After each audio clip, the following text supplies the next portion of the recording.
বাবুই পাখিরে ডাকি বলিছে চড়াই, উড়ে ঘরে থেকে করো শিল্পের বড়াই। যদিও বাবুই পাখি, সেগুন পাখি বাবুই পাখি যেটা বলেছে, আসলে শিল্পের বড়াই করার মতো।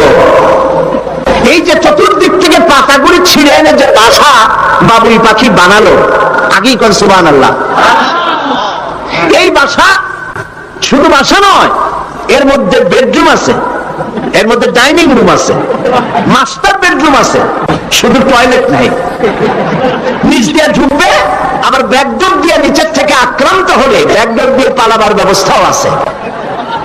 এই বাসার ভেতরে কোন বিদ্যুৎ লাইন পিডিপি বা আরইবি কেউ লাইন দেয় নাই, ফলে বেচারা অন্ধকারে তারা স্বামী স্ত্রী কনজুগাল লাইফ লিড করবে কি করে। সেজন্য ওর মাথার মধ্যে আল্লাহ এমন বুদ্ধি দিলেন, কিছু কাদা এনে বাসার ভেতরে কাদা লাগিয়ে জোনাকি পোকা 5-6টা ধরে এনে মাথা ভিতরে ঢুকায়া পাছা বাইর করে দিয়ে রেখেছে, অটোমেটিক জিরো পাওয়ারের বাল্ব তৈরি হয়ে গেছে।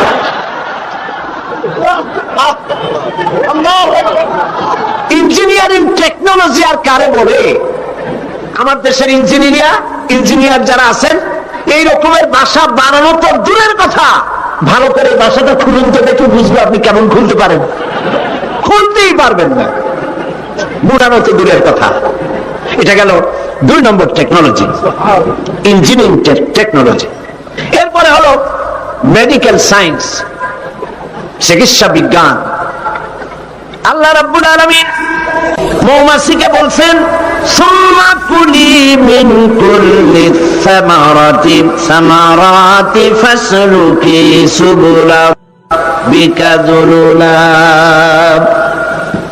সব রকমের ফুল থেকে মধু চুষে নাও আর তোমার রবের নির্ধারিত পথে চলতে থাকো।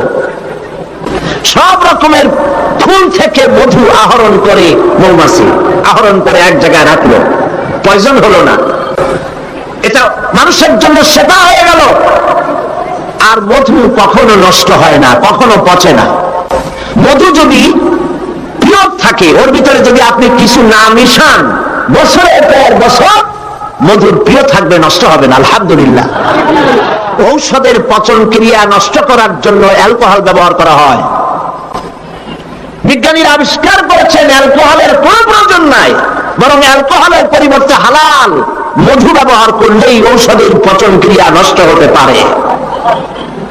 আল্লাহ পাক বলেছেন, ফিহি শিফাউন লিন্নাস, এর মধ্যে রয়েছে মানব গোষ্ঠীর জন্য সেবা, রোগের প্রতিষেধক। সুবহানাল্লাহ। এটা হলো মেডিকেল সায়েন্স। চতুর্দিক থেকে মধু সংগ্রহ করে একত্রিত করছে, পয়জন হচ্ছে না, এটা তার জন্য মানুষের জন্য সেবা হয়ে যাচ্ছে। 4th নম্বরে মৌমাছির কাছে যে বিজ্ঞান শিখবেন সেটা হলো মেরিন বায়োলজি। আল্লাহ পাক বলছেন, ফুল থেকে মধু আহরণের জন্য তুমি চলে যাও, কিন্তু রাস্তা ভুলে যেও না, রাস্তা ভুলে যেও না। একটা মৌমাছি তার বাসা থেকে, এগুলো নিয়ে যারা রিসার্চ করেছেন, প্রাণীতত্ত্ববিদরা বলেছেন, মৌমাছি ফুল থেকে মধু গ্রহণ করার জন্য নিজের বাসা থেকে 10 মাইল পর্যন্ত দূরে চলে যায়। আপনারা কোনোদিন দেখেছেন কোন মৌমাছি আপনার ঘরে এসে পথ খুঁজতেছে, বাবা বাসা হারাইছি, যাবো কোন পথে, তালাশ করছে কখনো? আল্লাহ পাক বলছেন, তুমি যাবে ফুল থেকে মধু আহরণ করার জন্য, রাস্তা ভুলে যেও না। সুবহানাল্লাহ ওয়া বিহামদিহি।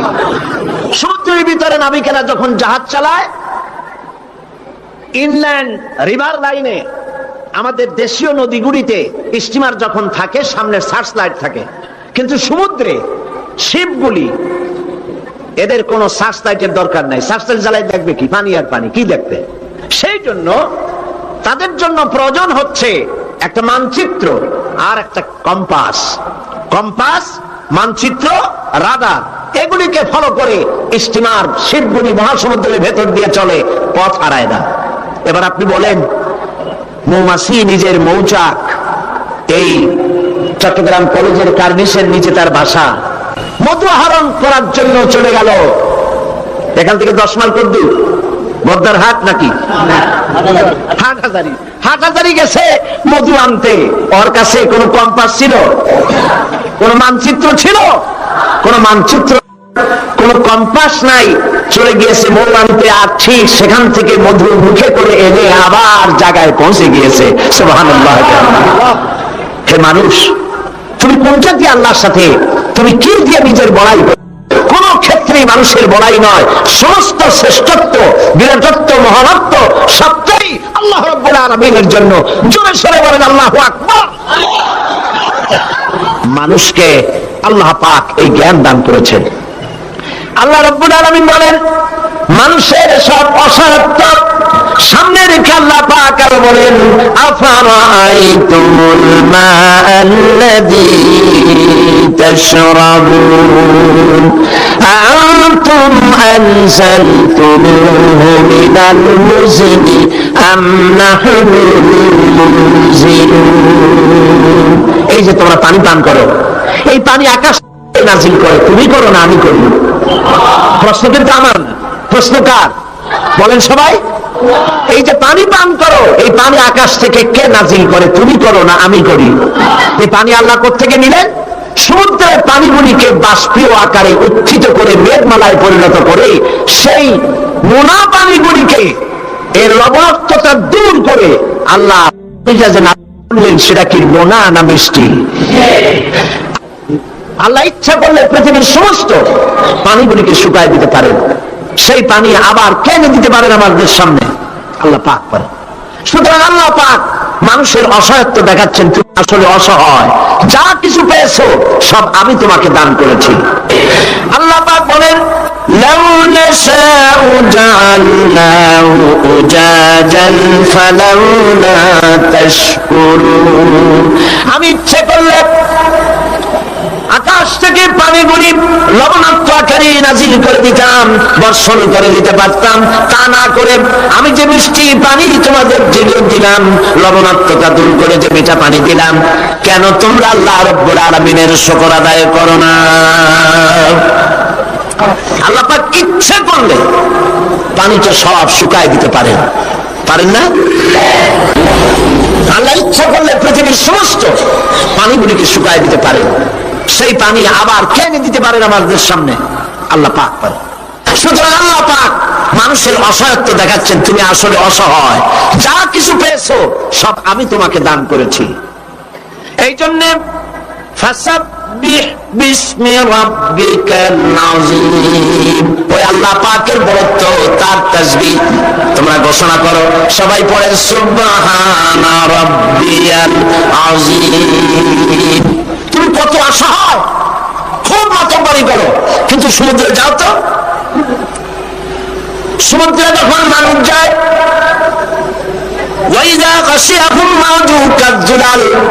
যখন সমুদ্রের ভিতরে বিরাট তরঙ্গমালার ভিতরে মানুষ যখন পড়ে যায়, আল্লাহ পাক বলেন, দাল্লা মান তাদউনা ইল্লা ইয়াহু। যখন সমুদ্রের ভিতরে তুফানে পড়ে যায়, তখন আল্লাহ ছাড়া সবাইকে তারা ভুলে যায়। মানুষের আসল মর্যাদা আল্লাহ পাক দিয়েছেন, তোমাকে আমি সম্মানিত জাত হিসেবে পৃথিবীতে তৈরি করেছি, এটাই হলো তোমার মূল সম্মান। এখন আল্লাহ পাক মানুষকে যে মর্যাদা দান করেছেন, সে মর্যাদা বুঝতে না পেরে তারা এক আল্লাহকে বাদ দিয়ে আরো অনেক খোদা তারা বানিয়ে দেয়। যারা ইসলামী সংস্কৃতিতে বিশ্বাসী নয়, ধর্মনিরপেক্ষ মতবাদে যারা বিশ্বাসী, তাদের খোদা হয় পৃথিবীতে চারটা।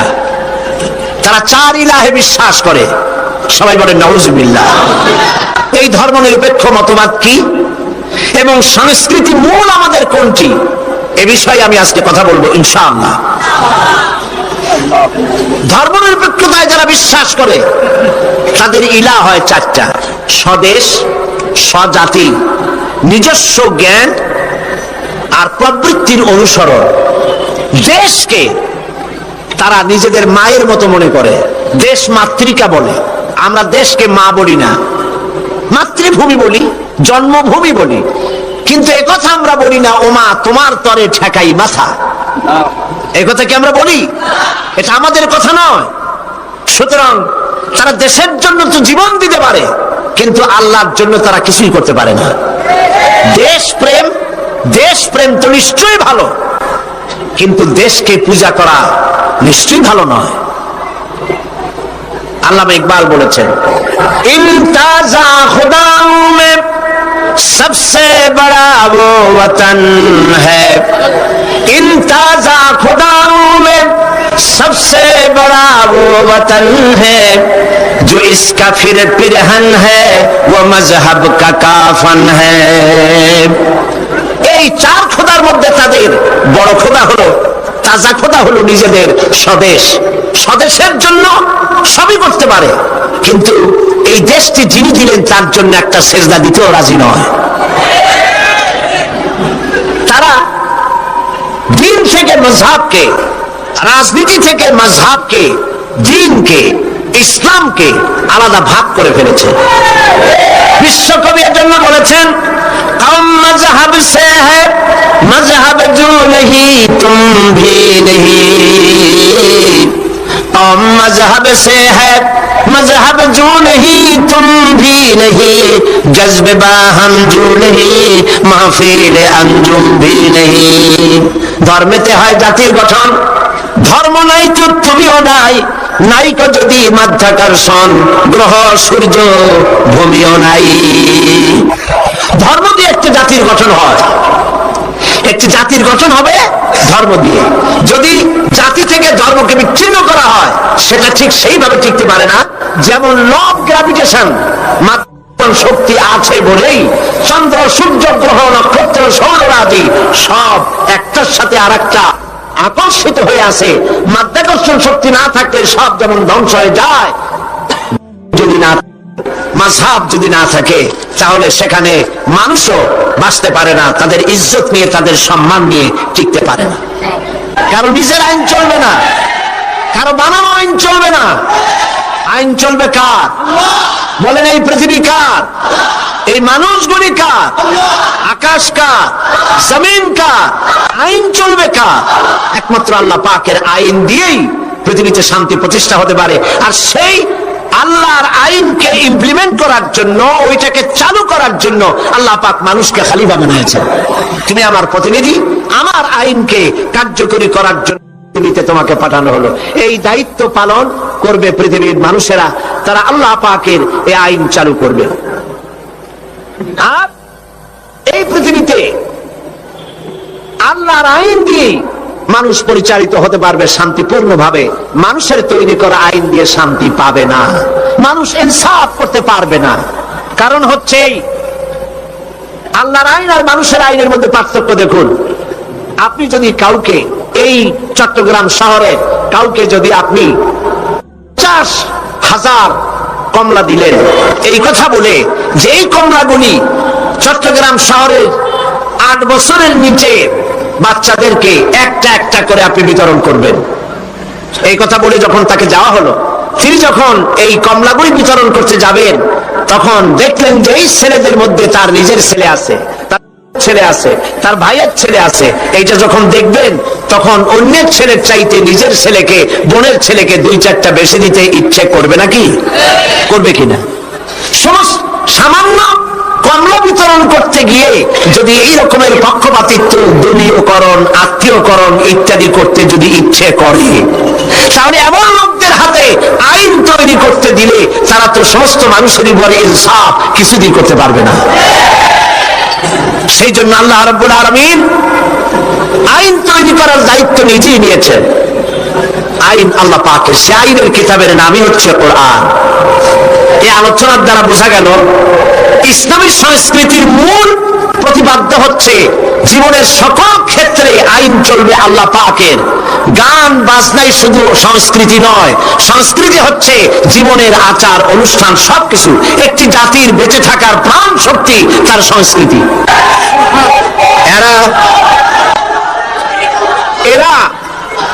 এরা কি করলো দেখেন, বর্ষবরণে আমরা আপত্তি করি না। আপনি বছরের প্রথম দিন আল্লাহ আল্লাহ করবেন, অসুবিধা কি? আপনি মোনাজাত করেন, আয় আল্লাহ, বিগত বছরে যত গুনাহ করছি, এই যে পয়লা বৈশাখ আসতেছে না, আপনি বলেন আল্লাহ এই গত বছর যত গুনাহ করেছি মাফ করে দাও, আগামী বছরটা, নতুন বছরটা আমার জন্য ভালো করো। এই ধরনের দোয়া করলে ভালো হইতো না? আচ্ছা, তা না করা হলো, মঙ্গল প্রদীপ জ্বালানো হলো। রাখি বন্ধন বাঁধা হলো, উলুধ্বনি দেওয়া হলো, কপালে তিলক পরা হলো, মেয়েদের গালে যুবক ছেলেরা উল্কি আঁকায় দিল। এটা কি আমার সংস্কৃতি? বলে এটা আমার সংস্কৃতি? প্রিয় ভাই সব, অবসংস্কৃতি। বিশ্ব ভালোবাসা দিবস, আচ্ছা আপনারা বলেন, বিশ্ব ভালোবাসা দিবস, বিশ্ব ভালোবাসা দিবস উদযাপন করা শুরু করেছে। বিশ্ব ভালোবাসা দিবস পালনে মুসলমানের কোনো দরকার নাই। আচ্ছা কেন নাই? আপনারা তো আন্দাজই করলেন, ঠিক নাই। কেন নাই? এই জন্য ইসলামের জন্মই হয়েছে ভালোবাসা দিয়া। সুবহানাল্লাহ। আল্লাহ পাকের নবী বলেছেন, আদ-দীন ওয়ান নাসিহা, দিন হলো ভালোবাসা, কল্যাণ কামনা করা। মাকে কতটুকুন ভালোবাসতে হবে, পিতাকে কতটুকুন ভালোবাসতে হবে, স্ত্রীকে কিভাবে ভালোবাসতে হবে, সন্তানকে কেমনে ভালোবাসতে হবে, এই ভালোবাসা শিখিয়েছে ইসলাম। ইসলামের প্রতিটি দিন ভালোবাসা। যাদের জীবনে কোনো ভালোবাসা নাই, বছরে তাদের জন্যই একবার ভালোবাসা প্রয়োজন হয়, একদিনের জন্য হলেও। যারা সারা বছরে পান্তা ভাত খায় না, অন্তত একদিনের জন্য হলেও রমনা বটমূলে গিয়ে এক থাল পান্তা খাওয়া তাদের জন্যই জরুরি। বন্ধুগণ, এর নাম সংস্কৃতি নয়, এর নাম অপসংস্কৃতি। এর নাম কি? অপসংস্কৃতি। প্রিয় ভাইয়েরা, এভাবে করে ভালোবাসা দিবস, বসন্ত দিবস, পৌষ মেলা, আবার কবে না জানি শুনতে হয় উৎসব। এই সব উৎসব ভালোবাসা উদযাপন সাথে ইসলামের কোন সম্পর্ক নাই, পরিষ্কার করে। এরপরে আমার একটি বক্তব্য নিয়ে তারা পত্র পত্রিকায় অনেক লিখেছেন, আমি আজকে সে কথা পরিষ্কার করতে চাই। এটিও একটি অপসংস্কৃতি। আমি বলেছি, অমুসলিমদের জন্য তাদের উপাসনালয়ে একটার জায়গায় 50টা মূর্তি বানালেও ইসলামের কোনো বক্তব্য নাই। হযরত আবু বকর সিদ্দিক রাদিয়াল্লাহু তাআলা আনহু 40,000 লোকের একটা বিশাল বাহিনী, সাহাবায়ে কিরামদের এক বিশাল বাহিনী পাঠিয়ে দিলেন মুসাইলামা কাযযাবের বিরুদ্ধে লড়াই করার জন্য। এর সিপাহসালার ছিলেন হযরত খালিদ বিন ওয়ালিদ। এই জিহাদে যাওয়ার সময় ওয়াহশী রাদিয়াল্লাহু তাআলা আনহু, যিনি হযরত হামজা রাদিয়াল্লাহু তাআলা আনহুর কাতিল ছিলেন, হুজুর সাল্লাল্লাহু আলাইহি ওয়াসাল্লাম ফতহ মক্কার দিনে সকলকে ক্ষমা করে দিয়েছিলেন, কিন্তু 5 জন নারী আর 6 জন পুরুষ সম্পর্কে বলেছিলেন, এদেরকে যেখানে পাও সেখানে হত্যা করো। এর মধ্যে ওয়াহশী একজন। ওয়াহশী বুঝতে পেরেছি মুহাম্মদ সাল্লাল্লাহু আলাইহি ওয়াসাল্লাম আল্লাহর রহমত, করুণার নবী, দয়ার নবী, তার কাছে যদি আমি যেতে পারি, তাহলে তিনি আমার সম্পর্কে যদি তার সামনে যেতে পারি, তাহলে তার কঠোর মনোভাব আমার প্রতি নরম হয়ে যাবে। এই মনে করে সাহাবায়ে কিরামদের চোখ এড়াইয়া তিনি হুজুরের সামনে গিয়ে হাজির হয়ে গেলেন। হুজুর তাকে দেখি বললেন, তোমার নাম না ওয়াহশী? তিনি বললেন, হ্যাঁ আমার নাম ওয়াহশী। হুজুর বললেন, তুমি আমার চাচাকে শহীদ করেছো? ওয়াহশী বললেন, জাহালাতের কারণে তা করেছি। হুজুর বললেন, কেমনে শহীদ করেছো আমার চাচাকে, আমার একটু শোনাও। ওয়াহশী বলতে লাগলেন, আমি বল্লম দিয়ে হযরতে হামজার শরীরকে এফড় ওপড় করে দিয়েছি, তারপরে তার বুককে খঞ্জর দিয়ে ফেরে বুকের ভিতর থেকে কলিজাটা বের করে নিয়ে আমি হাতে দিয়ে দিয়েছি হেন্দাই কলেজা চিবিয়ে চিবিয়ে খেস। রাসূল পাক সাল্লাল্লাহু আলাইহি ওয়াসাল্লাম, হাদিস শরীফে এসেছে, ওয়াহশীর বর্ণনা যখন তিনি শুনতেছিলেন, রাসূলের চোখ থেকে তখন পানি পড়ে দাড়ি মোবারক ভিজে ভিজে পড়তেছিল। ঘটনা শোনার পর রাসূলুল্লাহ বললেন, ওয়াহশী তুমি কি চাও? ওয়াহশী বললেন, আমি ইসলাম কবুল করতে চাই। হুজুর তাকে মুসলমান বানালেন। বললেন, তুমি মুসলমান হলে কিন্তু সব সময় তুমি আমার সামনে আসবে না, তার কারণ তোমাকে দেখলে পরে আমার মনের ভিতরে আমার চাচার কথা মনে উঠে যাবে। আমি আমার আব্বাকে পাই নাই, আব্বার স্নেহ যত্ন আমার কিসমতে তেমন হয় নাই। আমার চাচা হামজা আমাকে পিতার মতো করে আমাকে স্নেহ করেছে, তোমাকে দেখলে পরে তার কথা মনে পড়বে, সুতরাং তুমি সবসময় আমার সামনে আসবে না। ওয়াহশী সেদিন শপথ নিয়েছিলেন, রব্বুল আলামিন, আমি জাহালাতের কারণে যেই বল্লম দিয়ে ইসলামের একজন শ্রেষ্ঠ সন্তানকে আমি শহীদ করে ফেলেছিলাম, আমি বুঝতে পারি নাই। ওই বল্লমটা আমি হেফাজতে রেখে দিয়েছি, তুমি আমার এই দোয়া মঞ্জুর করো, আমি যেন এই বল্লম দিয়ে এই পৃথিবীর নিকৃষ্ট ইসলামের কোন দুশ্মনকে যেন আমি শেষ করে দিতে পারি। আল্লাহ পাক দোয়া তার মঞ্জুর করে নিলেন। মুসাইলামা কাযযাবের বিরুদ্ধে হযরত আবু বকর সিদ্দিক রাদিয়াল্লাহু তাআলা আনহু যে বাহিনী পাঠালেন, হযরত ওয়াসি সেই বাহিনীর মধ্যে ছিলেন। আর তিনি সেই বল্লমটা দিয়ে, যে বল্লম দিয়ে তিনি হযরত হামজাকে শহীদ করেছিলেন, সেই বল্লমটা দিয়েই ইসলামের নিকৃষ্ট শত্রু মুসাইলামা কাযযাবকে দুনিয়া থেকে তিনি বিদায় করে দিলেন। আমার ভাইরা, রাসূল পাক সাল্লাল্লাহু আলাইহি সাল্লামের ইন্তেকালের পর এ পর্যন্ত নবুয়তের যারা দাবি করেছে, এক হিসাবে জানা গেছে 28 জন দাবি করা হয়ে গেছে। রাসূল বলেছেন আমার পরে 30 জন মিথ্যেবাদী নবুয়তের দাবি করবে। কতজন করবে? হয়ে গেছে, বাকি আছে কত? আর ভাইরা, রাসূল পাক সাল্লাল্লাহু আলাইহি সাল্লাম বলেছেন যে আমার পরে 30 জন লোক মিথ্যেবাদী, তারা নবুয়তের দাবি করবে। কতজন? 30 জন মিথ্যেবাদী, তারা নবুয়তের দাবি করবে। হুজুর বলেছেন আমার পরে নবী আসবে না। কোরআনে কারীমের মধ্যে, কোরআনে কারীমের দলিলের পর, কোরআন এবং সুন্নাহর দলিলের পর সর্বশ্রেষ্ঠ গ্রহণযোগ্য দলিল হচ্ছে সাহাবায়ে কেরামদের ইজমা। এটা হলো 3 নম্বরের সবচেয়ে বড় দলিল।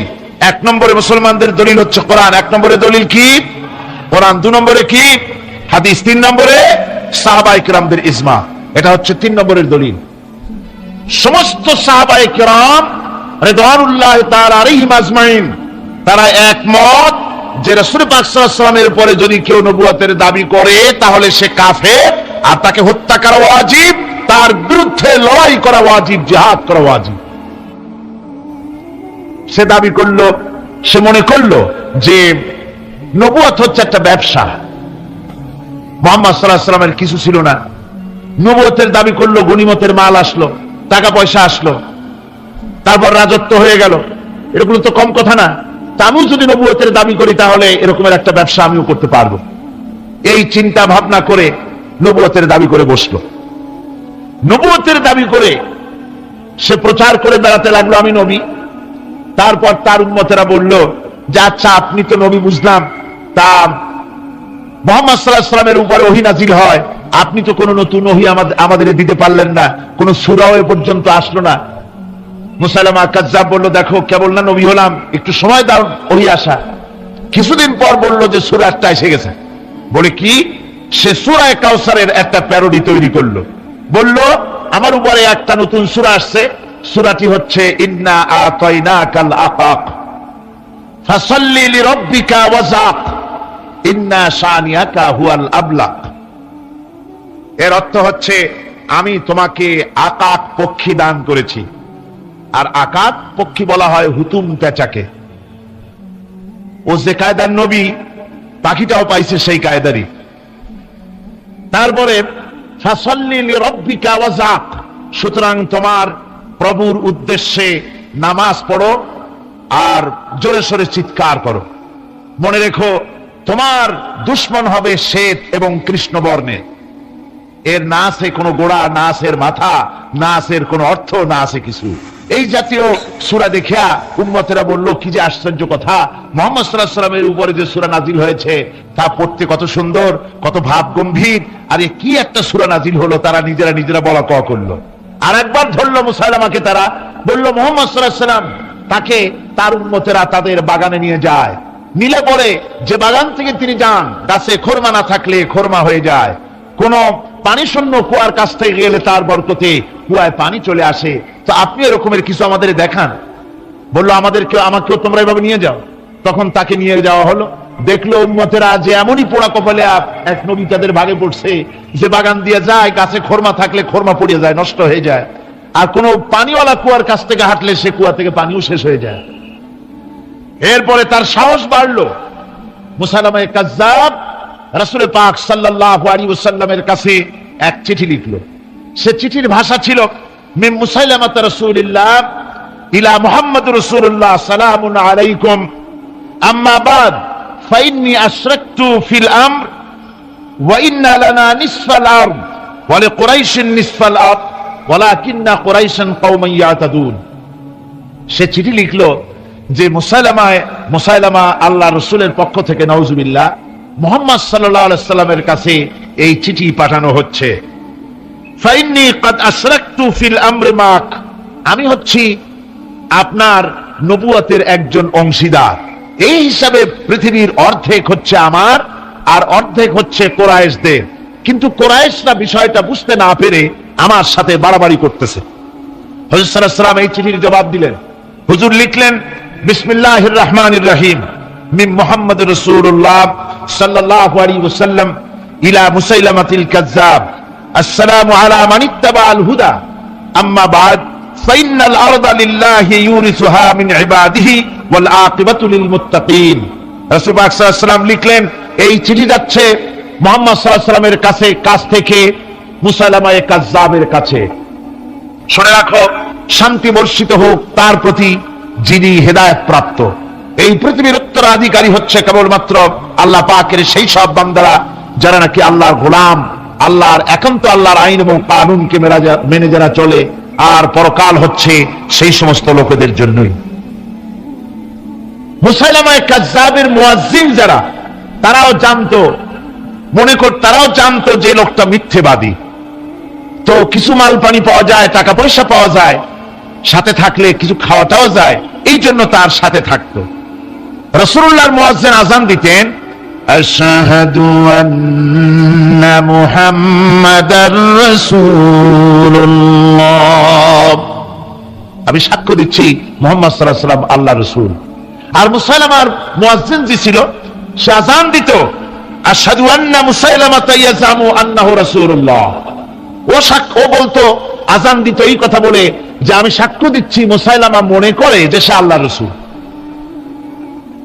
আমার ভাইরা, এরপরে মুসাইলামা কাজ্জাবের বিরুদ্ধে, এই জন্য রাসূলের পরে যদি কেউ নবুয়তের দাবি করে, তাহলে তার কাছে নবুয়তের দাবির কোনো প্রমাণও চাওয়া যাইবে না। বিনা প্রমাণে রাসূলের পরে নবুয়তের দাবি যেই করবে সে কি হবে? জোরে বলেন, কি হবে? কাফের হয়ে যাবে। দুনিয়ার সমস্ত উলামা, সমস্ত মুহাদ্দিস, সমস্ত মুফাসসির, দুনিয়ার সমস্ত মুফতি সব একমত, কোন দ্বিমত নাই, গোলাম মোহাম্মদ কাদিয়ানী কাফের। তার অনুসারীরাও, তার জামানায় মাওলানা আতাউল্লাহ শাহ বুখারী রাহমাতুল্লাহ আলাইহি, তার সঙ্গে একটা বহস হলো। যেহেতু গোলাম মোহাম্মদ বলেছিল যে আমার এই 40 দিনের মধ্যে কেউ প্রতিবাদ করুক যেগুলি আমার ওহী নয়। হযরত মাওলানা আতাউল্লাহ শাহ বুখারী রাহমাতুল্লাহ আলাইহি সেই যুগের একজন শ্রেষ্ঠ আলিম, তিনি বললেন, আমি তোমার কাছে কোনো প্রমাণ চাই না তুমি নবী কিনা, আমি জানি তুমি মিথ্যেবাদী, তবে তোমাকে বলতে হবে তুমি এই শক্তি কোথায় পেলে। গোলাম মোহাম্মদ বলল, কোরআন শরীফই আছে আমার এই শক্তির উৎস। কোথায়? বলল যে এই যে আয়াতটা আমি আপনাদের সামনে তেলাওয়াত করেছি, ঈসা আলাইহিস সালামের ওই কথাই গোলাম মোহাম্মদ বলল যে হযরত ঈসা আমার সম্পর্কে বলেছেন, ইয়াতি মিন বাদ ইসমুহু আহমদ, আমার পরে একজন নবী আসবেন, রাসূল আসবেন, তার নাম হবে আহমদ, আমি সেই আহমদ। মাওলানা আতাউল্লাহ বুখারী বলছেন, তোমার নাম তো আহমদ না, তোমার নাম হচ্ছে গোলাম আহমদ।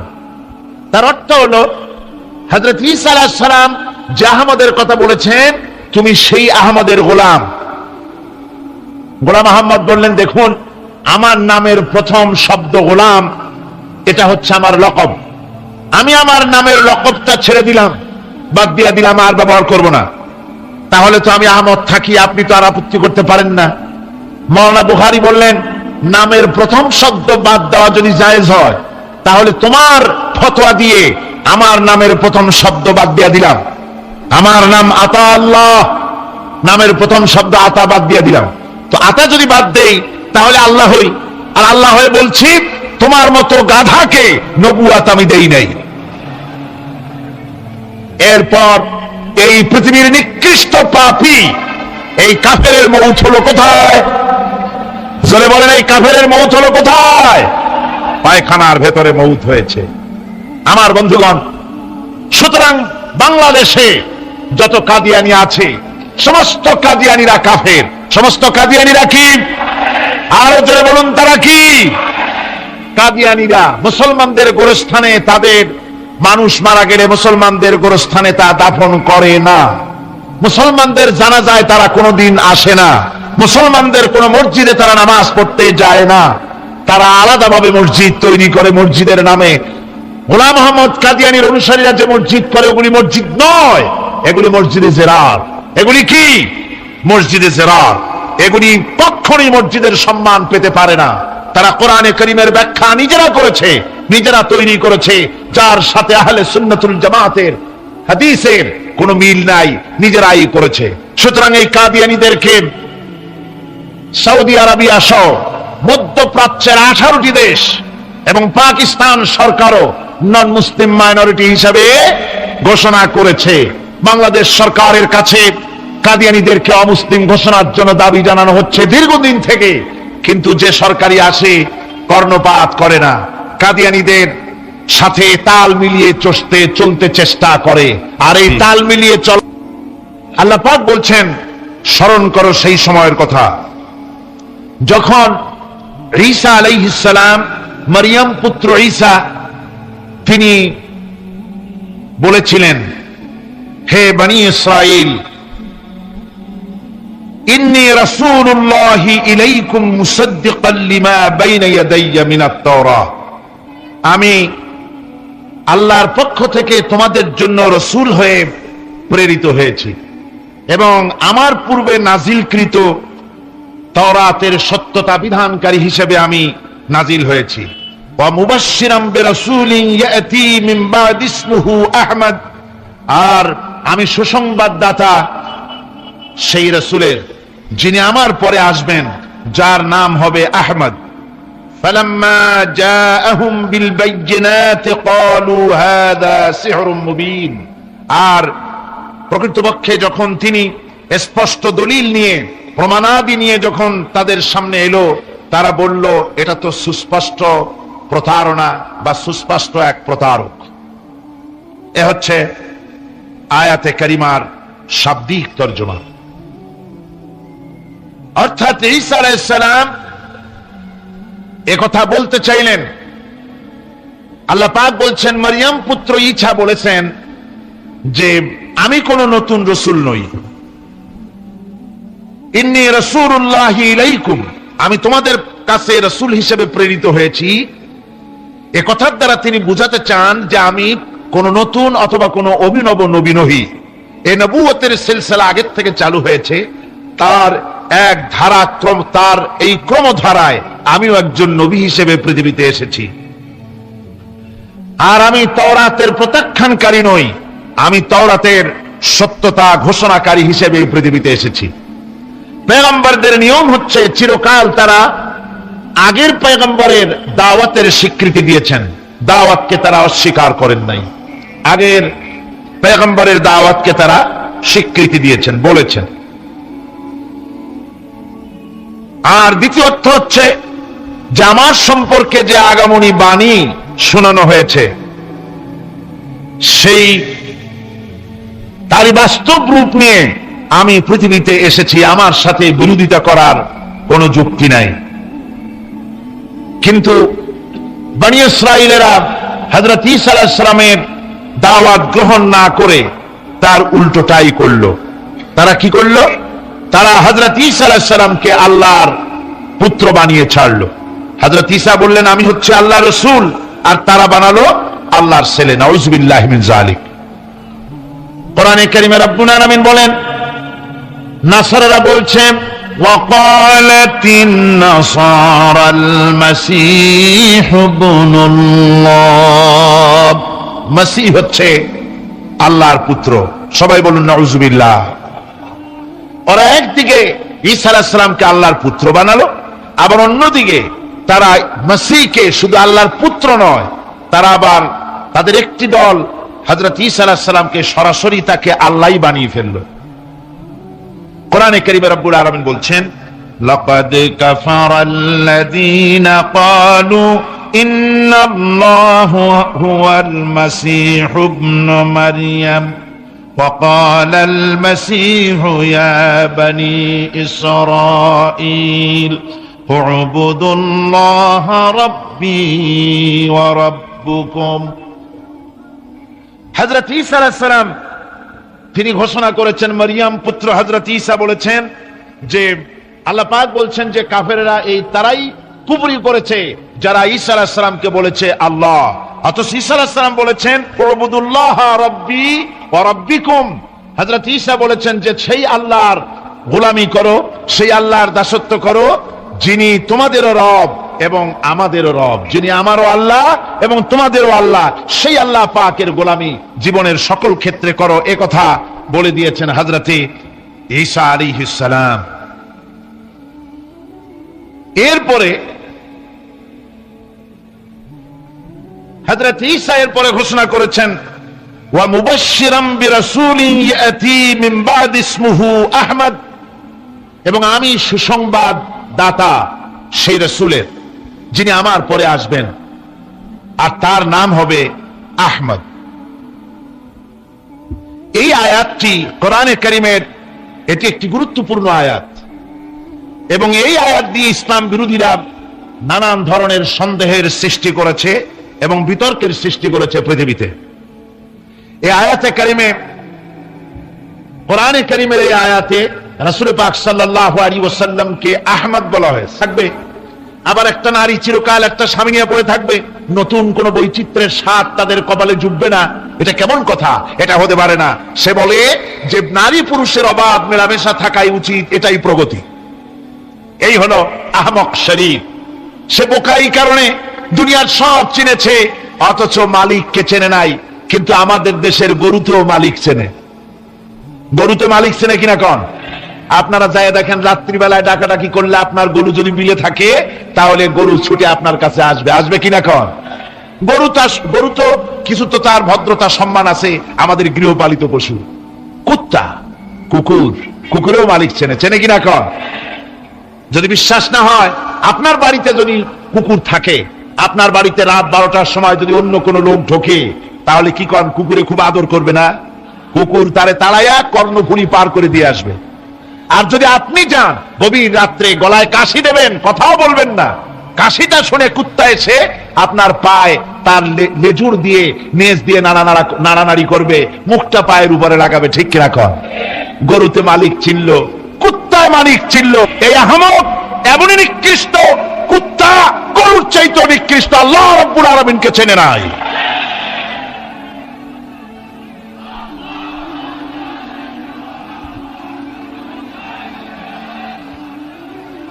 আমার ভাইয়েরা, তাকে ফাঁসি দেওয়ার দাবি তো দূরের কথা, ফাঁসির দাবি মানা তো হলোই না, এমনকি গভর্নমেন্ট তাকে গ্রেফতারও করল না। অথচ সংবিধান, বাংলাদেশের সংবিধানের 38 নম্বর ধারার 38 নম্বরের কয়ের উপধারায় একথা পরিষ্কার করে লেখা আছে, ধর্মীয় অনুভূতিতে আঘাত লাগিয়ে কোনো কথা লেখা যাবে না, বলা যাবে না। যদি বলা হয়, বাংলাদেশ পেনাল কোড বলছে, বাংলাদেশ দণ্ডবিধি, তার মধ্যে পরিষ্কার লেখা আছে, কেউ যদি এরকম বলে আমি ভুল বলেছি, ওটা সংবিধানে না, এটা হচ্ছে পেনাল কোডে। বাংলাদেশ দণ্ডবিধির 38 নম্বর কয়ের ধারায় একথা, ক উপধারায় একথা লেখা আছে পরিষ্কার করে, যদি কেউ কারো ধর্মের প্রতি আঘাত লাগায়া বক্তৃতা করে, বিবৃতি দেয় অথবা লেখে, তাহলে তার 2 বছরের সশ্রম কারাদণ্ড হতে পারে। পরিষ্কার লেখা। গভর্নমেন্ট গ্রেফতার করতে সাহস পেল না, ফাঁসি দিতে সাহস পেল না, গ্রেফতার করতেও তার সাহস জুটল না। আল্লাহর কোরআনকে অপমান করা হলো, আল্লাহকে গালি দিল, রাসূলকে গালি দিল। একটা মহিলা, আমি তার নাম নিব না, কথায় কথা আসছে, সে মহিলা বাংলাদেশের এতই নিকৃষ্ট, নির্বাচিত কলামের নামে আল্লাহকে গালি দিচ্ছে, রাসূলকে গালি দিচ্ছে, বেহেশতকে বলছে অসভ্য উদ্যান। যারা কন নাউযুবিল্লাহি মিন যালিক। তাদেরকে গ্রেফতার করা হচ্ছে না, তাদের শাস্তি দেওয়া হচ্ছে না। আল্লাহর কোরআন, আল্লাহর রাসূল এবং আল্লাহকে গালি দিলে তাতে কোনো অপরাধ হয় না।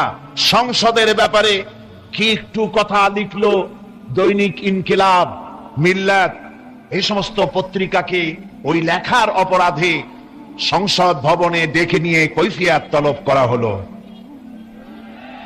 তাহলে বোঝা গেল সরকারের কাছে আল্লাহর চাইতে, কোরআনের চাইতে তাদের সংসদের মূল্য বেশি। এই মূল্য যারাই দিতে চেয়েছে আল্লাহ রাব্বুল আলামিন তাদেরকে ক্ষমতায় রাখেন নাই। ক্ষমতা দেওয়ার মালিকও আল্লাহ, ছিনিয়ে নেওয়ার মালিকও আল্লাহ সুবহানাহু ওয়া তাআলা। আমার বন্ধুগণ, আজকে যদি এই সমস্ত নাস্তিকদের শাস্তি হতো, তাহলে অন্যরা ছোট ছোট খুদে নাস্তিক যত আছে, যারা ডোবার মধ্যে ব্যাঙের মতো চুপটি মেরে বসে থাকে, সুযোগ পাইলেই গ্যাংর গ্যাং করে ওঠে, এই লোকগুলি শয়তানি করতে সাহস পেত না। সাহস পাচ্ছে সরকারের দুর্বলতার কারণে। সরকারের দুর্বলতা কোথায় আল্লাহ পাকই ভালো জানেন, কেন তাদেরকে গ্রেফতার করতে পারে না। আমার বন্ধুগণ, এরপরে আল্লাহ রাব্বুল আলামিন বলছেন, ومن أظلم ممن افترى على الله الكذب وهو يدعى إلى الإسلام والله لا يهدي القوم الظالمين। আল্লাহ পাক বলছেন যে তার থেকে অত্যাচারী আর কে হতে পারে, যে আল্লাহর উপরে মিথ্যা দোষারোপ করে, অথচ তাকে ডাকা হয়েছে ইসলামের দিকে, আর আল্লাহ জালিমদেরকে হেদায়েতের রাস্তা দেখান না। আল্লাহর প্রতি মিথ্যা দোষারোপ করার অর্থ হচ্ছে আল্লাহর প্রেরিত নবীকে মিথ্যা নবী বলা, আল্লাহর প্রকৃত নবীকে মিথ্যা নবী বলা, আল্লাহর আয়াতগুলিকে মিথ্যা বলা, তার নাজিলকৃত কিতাবকে মিথ্যা বলা। এটাই হচ্ছে সবচাইতে বড় জুলম, সবচাইতে বড় অত্যাচার। অথচ এই লোকগুলিকে ডাকা হচ্ছে ইসলামের দিকে। নবীরা তার উম্মতদেরকে কোন দিকে ডেকেছে? সবাই ইসলামের দিকে ডেকেছে। কোন নবী এমন নাই যিনি বলেছেন তোমরা আমার গোলামি করো। সমস্ত নবী বলেছে কার গোলামি করো? এই পৃথিবীতে যত নবী এসেছেন সমস্ত নবীরাই তার কওমকে ডেকে বলেছেন, يا قوم اعبدوا الله ما لكم من إله غيره। সব নবীরা তার কওমকে ডেকে বলেছেন, ও আমার কওম, ও আমার জাতি, এক আল্লাহর গোলামি করো, তিনি ছাড়া তোমাদের কোনো ইলাহ নাই। তারা জাতিকে ডেকে বলেছেন। আর বিশ্বনবী মুহাম্মদ রাসূলুল্লাহ সাল্লাল্লাহু আলাইহি ওয়াসাল্লাম তিনি জাতিকে ডাকেন নাই, যেহেতু তিনি বিশ্বনবী। তার মুখ থেকে আল্লাহ পাক এই দাওয়াত দিয়েছেন, ইয়া আইয়ুহান নাসু উবুদু রাব্বাকুমুল্লাযী খালাকাকুম ওয়াল্লাযীনা মিন ক্বাবলিকুম লাআল্লাকুম তাত্তাকুন। আল্লাহ পাক বলেন, হে মানব সকল গোলামি করো, দাসত্ব করো, আল্লাহ পাকের গোলামি করো, তোমার সেই রবের যিনি তোমাদেরকে সৃষ্টি করেছেন আর তোমাদের পূর্বপুরুষদের সৃষ্টি করেছেন। আল্লাহ পাক এখানে বলেন ওদেরকে ডাকা হচ্ছে ইসলামের দিকে, বলা হচ্ছে ইসলামের দিকে আসো, আল্লাহর দিকে আসো। আর ওরা বলছে এই লোকটা মিথ্যেবাদী। কি উল্টাপাল্টা কথা! নবীরা দাওয়াত দিচ্ছেন আল্লাহর দিকে, কোরআনের দিকে, ইসলামের দিকে, আর ওরা বলছে আল্লাহকে, আল্লাহর প্রেরিত নবী এবং তার কিতাবকে মিথ্যা বলে তারা বলছে। আল্লাহ পাক বলছেন এর থেকে অত্যাচারী আর কে হতে পারে, এর থেকে জুলুমকারী আর কে হতে পারে, যে কোরআনে কারীমকে এবং আল্লাহকে আর পয়গম্বরদেরকে মিথ্যা বলে। ওয়ান আমালা সালিহান তারদাহু, আর আমাকে এমন আমল করার তৌফিক দাও যাতে তুমি খুশি হও।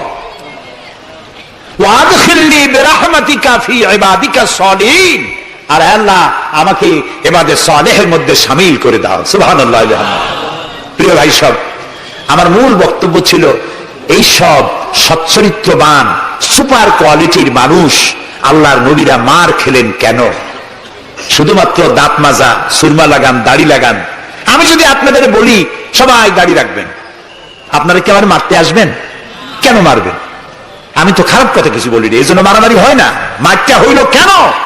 মার হয়েছে এই কারণে নবীরা বলেছেন লা ইলাহা ইল্লাল্লাহ, আল্লাহ ছাড়া কোনো ইলাহ নাই, আইনদাতা নাই, বিধানদাতা নাই, একমাত্র আইনদাতা তিনি। এখন আল্লাহর আইনটা কি সেটা আমাদেরকে বুঝতে হবে, সেটার দিকে আমি আগাচ্ছি ইনশাআল্লাহ। নবী করিম সাল্লাল্লাহু আলাইহি ওয়াসাল্লাম যখন এই কালিমার দাওয়াত দিলেন, মার শুরু হয়ে গেল। যারা এতদিন বলছিল আল আমিন, কি বলছিল রাসূলকে? আল আমিন, তারাই এখন নবী করিম সাল্লাল্লাহু আলাইহি ওয়াসাল্লামকে পাগল বলা শুরু করলো।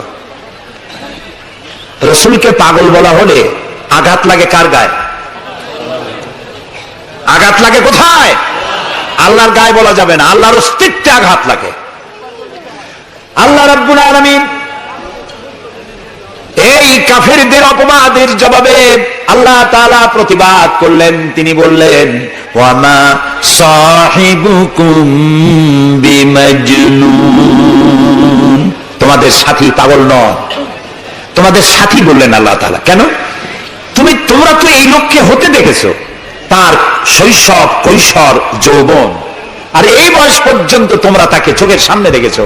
পাগলামির কি দেখলে তোমরা তার ভেতরে? কেন পাগল বলো? তিনি পাগল নন, তিনি শায়ের নন, তিনি জাদুকর নন, তিনি গণক নন, তিনি আমার নবী। প্রিয় ভাই সব, মুসলমানেরা মার খাচ্ছে, পালিয়ে বেড়াচ্ছে। বুখারী শরীফে এসেছে হয়ে একদিন নবী করিম সাল্লাল্লাহু আলাইহি ওয়াসাল্লামের কাছে গেলাম, যে দেখতে পেলাম তিনি কাবা শরীফের ছায়ায় চাদর মুড়ি দিয়ে আরাম ফরমাচ্ছেন। আমরা কাছে গিয়ে বললাম, আলা তাদুলানা আলা তাস্তানসিরুলানা ইয়া রাসূলুল্লাহ, হে রাসূল। মাই খেতে খেতে আমরা শেষ হয়ে গেলাম। আমাদের মুসলমানদের উপরে আগুন চাপা দেওয়া হচ্ছে, পাথর চাপা দেওয়া হচ্ছে, বেলালকে উটের পায়ের রশিতে বেঁধে উট তাড়ানো হচ্ছে। ক্ষুধার জ্বালায় শেষ হয়ে গেলাম, ঘুমাইতে দেয় না, মাইরে অস্থির হয়ে গেলাম। হে রাসূল, আপনি কি আল্লাহর কাছে আমাদের জন্য দোয়া করবেন না? আপনি কি আমাদের জন্য আল্লাহর কাছে সাহায্য প্রার্থনা করবেন না? বুখারীর হাদিস। রাসূলুল্লাহ উঠে বসলেন, বললেন, ও খাব্বাব, তোমাদের আগে এই পৃথিবীতে যারা এসেছিলেন সেই সমাজের সমাজপতিরা কলেমার দাওয়াত দেওয়ার অপরাধে তাদেরকে ধরতো। ফায়ুখাজুর রাজুলু ফায়ুহফারু লাহু ফিল আরদ, তারা তাদেরকে ধরতো আর তাদের জন্য গর্ত খনন করত। ফায়ুজালু ফিহা, এরপরে সেই গর্তের ভিতরে তাকে কোমর পর্যন্ত গেড়ে দিত। সুম্মা ইউতা বিল মানশার, এরপরে করাত আনা হতো। ফায়ুদাউ আলা রাসিহি, এরপরে করাত তার মাথার উপরে রাখা হতো। ফায়ুজালু নিসফাইন, এরপরে করাত দিয়ে চিরে জীবন্ত মানুষকে দুই টুকরা করে ফেলে দেওয়া হতো। মা ইয়াসুদ্দুহু যালিকা আন দীনি, এত বড় অত্যাচারের পরেও সে যুগের একজন মুসলমানকে আল্লাহর দ্বীনের পথ থেকে এক চুলো তারা সরাতে পারে নাই। রাসূলুল্লাহ বলছেন, ওয়াল্লাহি ওয়াল্লাহি, ও খাব্বাব, আমি আল্লাহর নামে কসম করছি। কে বলছেন? রাসূলুল্লাহ কসম করছেন, আমি আল্লাহর নামে শপথ করছি, লা ইউতাম্মান্নাল্লাহু হাদাল আমরা হাত্তা ইয়াসিরুর রাকিবু মিন সানা ইলা হাদরামাউত। সেদিন বেশি দূরে নয়, যেদিন ইয়েমেনের রাজধানী সানা থেকে সুন্দরী যুবতী নারীরা তাদের যৌবনের পসরা নিয়ে, সওদাগারেরা তাদের সম্পদ নিয়ে সানা থেকে রওনা করে সহস্র মাইল পাড়ি দিয়ে সৌদি আরবের হাজরামাউত পর্যন্ত পৌঁছে যাবে রাত এবং দিনে পায়ে হেঁটে। লা ইয়াখাফু ইল্লাল্লাহ, আল্লাহ ছাড়া কোনো ভয় তাদের অন্তঃকরণে থাকবে না। আবু যিরবা আলা গানামি, তবে হ্যাঁ এটা ঠিক, লা ইয়াখাফু ইল্লাল্লাহ যদি বলা হয় আর কিছু না বলা হয়, তাহলে তো বোঝা যাবে যে বাঘ এবং সিংহেরও ভয় থাকবে না। নবীর কথায় কোনো ফাঁক থাকে না, আল্লাহর কথায় ফাঁক থাকে না, নবীর কথায়ও ফাঁক থাকে না। একজন ইলম কালাম কম, যখন ওয়াজ করতে যাইতো লক্ষ্য করতো যে সেখানে কোনো আলেম আছে নাকি। আলেম থাকলে অল্প কথা বলে শেষ করে দিত। তা আলেম আছে কিনা এটা পরীক্ষা করার জন্য বলছে যে, ভাইরা আমি আজকে একটা পাতা ওয়াজ করব, একটা পাতা, এবং তার ব্যাখ্যা এবং বিশ্লেষণ আমি আপনাদের সামনে আলোচনা করতে চাই। জনগণ বলেন, আমরাও শুনতেই চাই, বলুন পাতার ব্যাখ্যা কি। তিনি বলছেন, এমন একটি পাতা, এটি যদি মাটিতে পড়ে বাঘ হয়ে যায়, আর যদি পানিতে পড়ে কুমির হয়ে যায়। একজন দাঁড়ায় বলল, হুজুর বুঝলাম, এই পাতার ফজিলত এমন, মাটিতে পড়লে বাঘ হয়, পানিতে পড়লে কুমির হয়, কিন্তু পাতাটি যদি অর্ধেক মাটিতে অর্ধেক পানিতে পড়ে তাহলে কি হবে? উনি বুঝলেন যে এখানে তো আলেম আছে, কাজী আমার ওয়াজ এখানে শেষ করে ওয়া আখির দাওয়ানা আলহামদুলিল্লাহি রাব্বিল আলামিন। কথার মধ্যে ফাঁক থাকলে এরকম হয়, কিন্তু আল্লাহর কথা, নবীর কথায় কোনো ফাঁক নাই। লা ইয়াখাফু ইল্লাল্লাহ, আল্লাহ ছাড়া কোনো ভয় থাকবে না। কিন্তু গরু ছাগল ভেড়া নিয়ে যাইতে গেলে যদি জঙ্গলের বাঘ আক্রমণ করে, সে ভয় কি থাকবে না? আল্লাহ রাসূল ব্যাখ্যায় বলছেন, লা ইয়াখাফু ইল্লাল্লাহ আবে যিরবা আলা গানামি, তবে তোমার ঘোড়া, তোমার সাথের ভেড়া ছাগল পশু যদি থাকে তো তার উপরে বাঘের আক্রমণ এ ভয় থাকতে পারে, কিন্তু সম্পদ হরণ, সতীত্ব হরণ, জীবন হরণের কোনো ভয় থাকবে না, এমন সমাজ কায়েম হবে। লা ইয়াখাফু ইল্লাল্লাহ ওয়ালাকিন্নাকুম তাস্তাজিলুন। তবে তোমরা খুব তাড়াহুড়ো করছো, একটু সহ্য করো, একটু ধৈর্য ধরো। নবী করিম সাল্লাল্লাহু আলাইহি ওয়াসাল্লাম একটি সুন্দর সমাজ উপহার দিলেন। আমি ইতিহাস থেকে আপনাকে শোনাতে চাই। রাসূলুল্লাহ ইন্তেকাল করেছেন, ঐতিহাসিকরা লিখছেন মদিনার এক যুবতী নারী কি সমাজ কায়েম করে গেল শোনেন। রাসূলুল্লাহ ইন্তেকাল করেছেন, ঐতিহাসিকরা লিখছেন সেই সমাজের একটি যুবতী নারী মদিনা থেকে কোন এক আত্মীয়র বাড়ি বেড়াতে রওনা করেছেন। যেতে যেতে আত্মীয়র বাড়ি পৌঁছবার আগেই সন্ধ্যা হয়ে গেল।